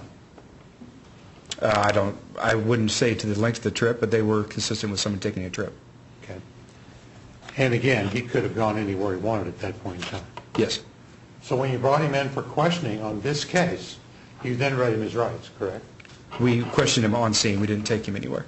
Okay. You read him his rights? Yes. Okay. And then he cooperated and talked to you? Yes. Answered all your questions again? Yes. So, Mr. Knights, who's charged with the murder of Mengqi Elledge? No one at this time. Okay. Mr. Knight said, my client murdered Mengqi Ji. Did you hear him say that? Yes. How was she murdered? We don't know at this time. By what means was she murdered? We don't know at this time. Is that just her guessing? Speculation? Guessing that She's murdered? I'm going based off evidence that we've found. Tell us the evidence. The evidence we've found so far, from looking at her financial records, from her social media, from contact with her family, contact with her friends, we have no proof at this point that she is anywhere alive. Okay. And so you're aware that text messages or messaging she was doing on her phone with another individual, aren't you? You'd have to be more specific. She was talking sexually explicit in messages to another individual, clearly indicated she was in some other relationship. No, I do not know that. You've not seen those? I have not, nor have we seen any messages from her phone. Her phone has not been accessed yet. Okay. Did you tell the defendant that you were aware of that? That I was aware of? Her sexting or texting with another individual? He had told us, and I had told him that we would be going through all of that information. So are you through it all? No. Okay. So you don't know what you don't know? Correct. I have not found any evidence up to this point to show that. So if she is sexting or texting with another individual, that person's a potential suspect, isn't he? If that were to be, like, once again, Okay. nothing to show at this point. But right now you're willing to charge or say he murdered her without even knowing that. You skipped that step.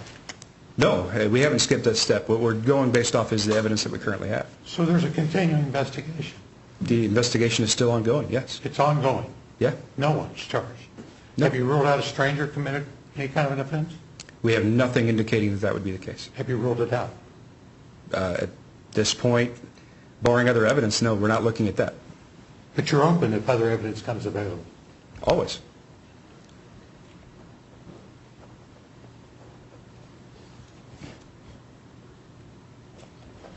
And have you ruled out that she left on her own?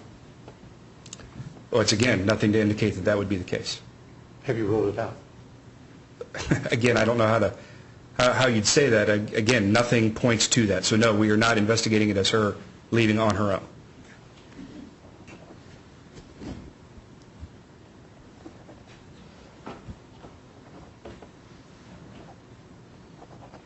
What's the physical evidence that you have that my client committed this murder? Has he been told by this court that he did? In what respect? As far as Blood, physical, hair, whatever. What's the evidence that he murdered? Nothing at this time. Okay. In fact, you've been in his house, correct? Correct. Looked his house over for everything and anything you wanted to look for? Correct. More than once? Correct. Been in his car? Yes. Been in his wife's car? Yes. No physical evidence tying him to any foul play found in his house, his car, or his wife's car. Is that true? Correct. Now, I'm assuming you've been to a funeral before. Yes. Have you seen people at funerals laughing? Yes. Did you assume when you saw people at a funeral laughing that those people don't care about their dead mother because they're laughing? No. But in this case, you assumed because he was on some TV interview that he was laughing, that meant something more. Explain that to us. It's one piece of an ongoing investigation. So if someone is laughing and not crying, that means something to you. Depending on what the other evidence is. Once again, it's one piece.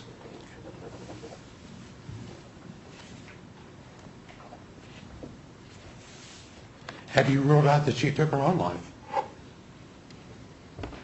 Again, we don't have anything pointing at that. We're not investigating this as a suicide. We just listened to all these tapes. You've been a police officer how long? 16 years? You know that people argue, parents argue with each other. Yes.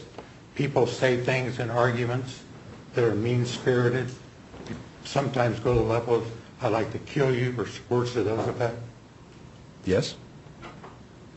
And you're aware that some people say things that they don't mean in the heat of argument, that have no meaning at all other than frustration in an argument. Yes. But you want the judge to assume that this is all nefarious because his wife's missing, so therefore it has a different meaning. I don't know how It's you're argument. meaning that. People argue. He's trying to demonstrate because he's yelling and arguing and screaming that somehow means that he's involved in the murder, as he says, of his wife. Again, it's another piece. It's another piece.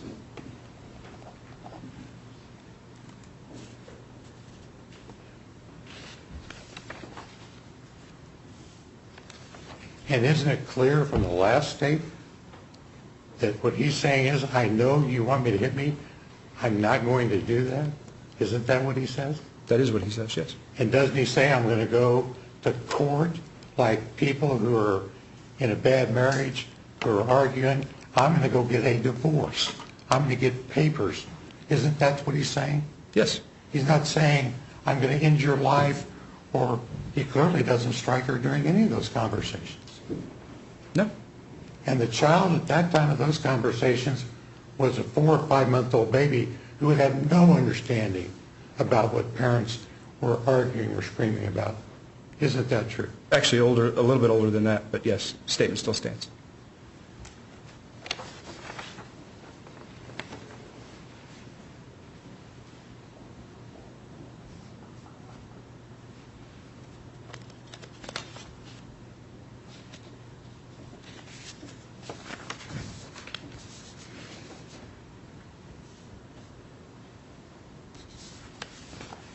I think I'm done, Judge. Give me 1 second, please. Okay.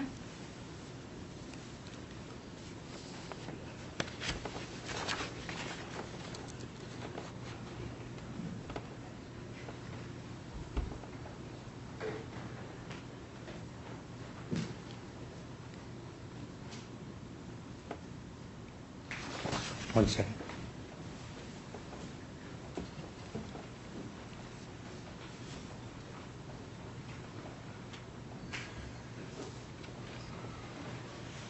That's all, Judge. Thank you. All right. Anything further, this witness? Please. After when the defendant was speaking to the police about this, especially initially, around the 10th, he was insinuating what with regard to an affair being occurring between Mengqi and someone else. What was he saying about that? He was saying that it was that there was messaging going on with another individual, possibly in China. Okay. And other than that, is there any evidence at all, that Mengqi was having an affair with anybody? Nothing that has been found at this point, no. Just the defendant's self-serving statements about this. Is that correct? Yes. And he even contacted Mengqi's parents and told them that. Is that correct? Yes. After she quote unquote disappeared. Is that right? Yes. He also told that to the first person who confronted him about this, Long Wayne. Is that correct? Yes. Andy Kyle Joseph, police officer from the police department, right? Yes. And by the way, I said the defendant, for clarification, I said he was the prime suspect in the murder of Mengqi, correct? Yes. That's what I said, right? Is that right? I believe so, yes. The prime suspect. Okay. And as far as no physical evidence tying the defendant to this murder, he claimed that the night before, on the 8th, that he made an advancement on Mengqi, and she was laying there in the bed and gave her a massage. Is that correct? Yes. What are the size comparisons between this defendant and Mengqi? Mengqi is described as being 5'1", 100 pounds. He's larger than her. Larger and stronger, is that right? Yes. He would have had every opportunity to say, smother her or strangle her to death while she was laying in bed at that time, wouldn't he? Objection calls for speculation. He asked about physical evidence linking the defendant to this crime. I'm just trying to finish it up. I'm going to sustain the objection. Let's keep going. When someone is strangled to death, they're a lot of times not going to leave blood behind. Is that correct? Objection relevant. Is that right or not? I'll overrule the objection. You can answer that question, and I think we can move on at that Yes. point. Correct. Okay. Nothing further. Thanks, Sean. Mr. O'Connor. Just one quick question. On the computer of Mengqi's, where is it now? It's currently in our custody. Will it be sent to some forensic lab? We'll be doing it at our department, yeah. Okay, thank you, sir. May this witness be finally excused? Yes, Your Honor. Yes, Your Honor. You may be finally excused. Further evidence, Mr. Knight? No, Your Honor, no more evidence. Anything further, Mr. O'Connor, with regard to evidence? No, Judge. All right, argument? Judge, as I pointed out earlier, I think the entirety of this hearing has been spent on allegations, suspicion, which is not evidence, which should not be considered by any court under any stretch of the imagination in taking someone's freedom. If you have evidence against someone, you charge them. You don't hold them in jail or hold them in custody on another charge as a subterfuge for what you can't charge them with. But I think it's important to note, it's interesting that they claim he's a flight risk. He reported her missing, he stayed, he answered every question that they had until they were done questioning. They showed up several times at his house to give evidence, to take evidence. He cooperated. And so every step of the way, he was doing everything the police asked him to do, somewhat contrary to a person that they would allege is guilty. Plus, he never left the jurisdiction. He's facing a potential murder charge, and he's not gone anywhere. He is staying present. I guess it's held against people these days. It shouldn't be because it's our laws. You have a right to a lawyer. So if someone at some point hires a lawyer, that's not evidence of anything. And at that point in time is when the only cooperation he stopped doing then was they were wanting him to go on a drive. We were involved, and we advised him not to. We contacted the detectives and told them he would not be cooperating further, although if they wanted him, we'd produce him at any time and place. And then on that Friday, he was arrested. And still, clear to note, on the Friday he's arrested, he doesn't even know he's been arrested for this abuse charge. So what is he running from? He hasn't left. And then the evidence that's been presented to this court by testimony and exhibit, they were going to Blue Springs for the weekend. That's where his mother lives, returning back to Columbia, and there's no evidence to dispute that. And so the other prong is whether or not he's a danger to the community and to this child. And I do not mean to belittle this in any way, but that's why you have the ranges of punishment and crimes that you have, is that it's a bruise. Should it have happened? Absolutely not. Should he be accountable for that if he did it? Absolutely. But it's not consistent abuse, it's not broken bones, it's not other behavior. And all of the tapes that he played all indicated a man who was arguing and not using any kind of physical force in any way with his wife. Nothing to indicate in his past he's a danger to the child or the community. And now we have this safe place that we've all landed because the judge downstairs says to both mothers, he can't have custody, see the child, contact the child. And I believe that this court, if there was an arrangement made in the bond, is going to direct them maybe even more strongly as it relates to that. So the court has that protection. And so we're then back to factors that the Supreme Court has laid out, that there has to be clear and convincing evidence on both ends. And secondly, if the court's going to detain him, there has to be detailed findings of those reasons. Because in the change in bonds, we don't punish people for their conduct. Bond that has a certain purpose. But today, we're not here about a D felony. If we were here about a D felony, this bond would be easy. This bond would be $50,000, $100,000 max on this charge. No, we're here about something this man isn't even charged with. And our system is better than that and more fair than that. And this prosecution has spent the whole afternoon talking about his missing wife. And as hard as that is in terms of my client, his mother clearly, even making it appear like she doesn't want this woman to come back, is ludicrous. But he's not charged with that. And as the detective just testified, I don't know. We're still investigating. It's an ongoing investigation. But we want you to take him and hold him in that godforsaken jail because we don't know. Well, we'll get back to you, Judge, when we figure it all out. Well, when they figure it all out, you'll be out there on, hopefully, house arrest, electronic monitoring, GPS. I'm asking the court to use the full panoply of stuff that's at your disposal to make sure this defendant appears back in court. But to punish him for something he's not charged with, and based upon speculation and conjecture, is not the way our system works. And I would ask the court to look beyond that. It's kind of like in The Wizard of Oz. Once you look over here, don't look over here at what we're trying to get you to do. Because if you look over here, he's 24 years old, no record, stellar college, all the things we put in our motion. But that's a distraction because they want you over here about this murder case. Thank you. Mr. O'Connor, with regard to the bond motion for reduction, what would you be asking this court with regard to bond? It's currently set at $500,000 cash only. Judge, I'd strongly recommend that the bond be $100,000, 10% bond, which would allow his family to put the bond up and get the money back when he makes all of his appearances. But if it was secured, I could understand that as well. But bond, as the court knows, is not a means of punishment. I think that is an extremely fair bond, even taken in light of what they want you to believe about what he may or may not have been involved. Good night. Okay. Yes, Your Honor. Presented evidence that the defendant severely physically abused his very young daughter, Anna. His case is strong. He admitted to committing the crime he was charged with. He's also the prime suspect, obviously, in the murder of Mengqi. Those phone recordings are very telling. He threatened to bury Mengqi under the earth. He said he was ready to be done talking to her forever. He said that she was lucky to be in the United States. He threatened to have her deported. He said he was eager to divorce her. He was worried about how much money it was going to cost to divorce her.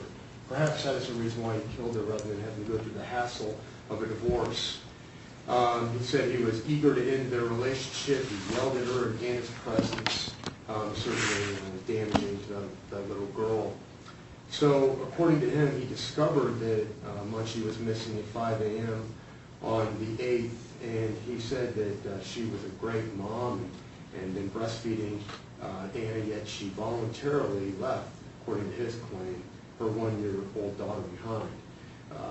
He claimed that she left her cell phone, her car keys, and her car at the residence. And he said that in between her going missing and then him finally getting confronted by someone else about her disappearance, her being gone, he said that he'd gone on these 2 long drives. How suspicious is that? Incredibly suspicious. Driving down to the Jeff City area and then taking that long drive through the wooded area that he had researched on his phone, and then going down to the MKT trail there by Roachport, the river there. He said during both those trips he locked the door behind the residence. She wouldn't have had any way to get in. Of course he did that because she wasn't alive. All the way in that car, he's looking for a place to dump her. He also left the keys were not available to her if she did come back, and of course he wouldn't leave those available. No note there. Of course there wouldn't be a note because he had her with him on one of those trips, more than likely for sure. So then he hadn't told anybody about her for 28 hours, and the police finally was asked to call the police. He did so, and that was almost 35 hours after he first claimed that she had gone missing, and he scripted out what he was going to tell the police and or the media about this, about her disappearance. Incredible, very suspicious. This bond of $500,000 cash is perfectly appropriate in this case. He's a huge threat to the community. He's based on the nature of this case right here by severely abusing this young child, Anna. He showed himself to be a threat. He's also a threat to the community based on the nature of the case involving the probable murder of Mengqi, where he's the primary suspect. A big deal was made by this defense attorney of Judge Hazel not checking this box indicating that he was a danger to Anna or the community. I don't know why that didn't happen. I think the PC statement showed that the defendant was a danger to the community and Anna both. That doesn't matter because you're the judge now, and you can go ahead and make that your own finding about the defendant being a threat to both the community and Anna, if you'd like, based on the evidence. He's also a huge flight risk. As we pointed out earlier, he's charged with abuse or neglect of a child. That's a Class D felony. The range is 1 to 7, or 0 to 7, but someone is not eligible for parole until serving 1 year. He's the primary suspect in the murder case. That also makes him a bigger flight risk. The defendant's attorney made a huge deal of him just going to Blue Springs. Still, he was leaving town. He was leaving town, not staying around here when he was the primary suspect in the murder of Mengqi. He knew it. The bond recommendation was for no reduction. Also, I'll point out, because I think the victim notification and contact is important, but Mengqi's parents, who I don't think are here at this hearing, but I've been informed they're very concerned that the defendant, in fact, if he's released, he would violate the conditions of bond relating to not having any contact with his daughter, Anna. This defendant, he's an extremely violent, jealous, controlling, threatening, and manipulative psychopath. We're going to do everything we can to secure justice for both Anna and Mengqi in this case. The Columbia Police Department, these two detectives right here and the other officers working there, they're not going to stop looking for Mengqi. He needs to stay right where he is, as the defendant does, where he can't flee, he can't hurt anyone else, and we'll bring him to justice in this case. So I'm asking you to keep that bond right at $500,000 cash only. All right. This has been a lengthy hearing. Court under Rule 33 does have to make detailed findings. For that matter, the court is going to consider the bond investigation, probable cause statement, arguments of counsel, all evidence that's been presented today, as well as documentation, and we'll take this matter under advisement because this is a bond issue under Rule 33. That decision will be made relatively quickly. Judge, can I tender the court the passport? Because even if you don't rule, I won't need it back for a while. If you do, you'll have it. I don't know. I personally don't take that. Why don't you hold on to it until our next court date? Okay. Let's do that. We are currently set for, I think, November the 26th at 9 o'clock in the morning. That's when I do private counsel, but we don't know what Mr. Elledge's status will be with regard to whether he'll remain in custody or not. Do we want to keep that court date? Yes, Judge. Okay. All right.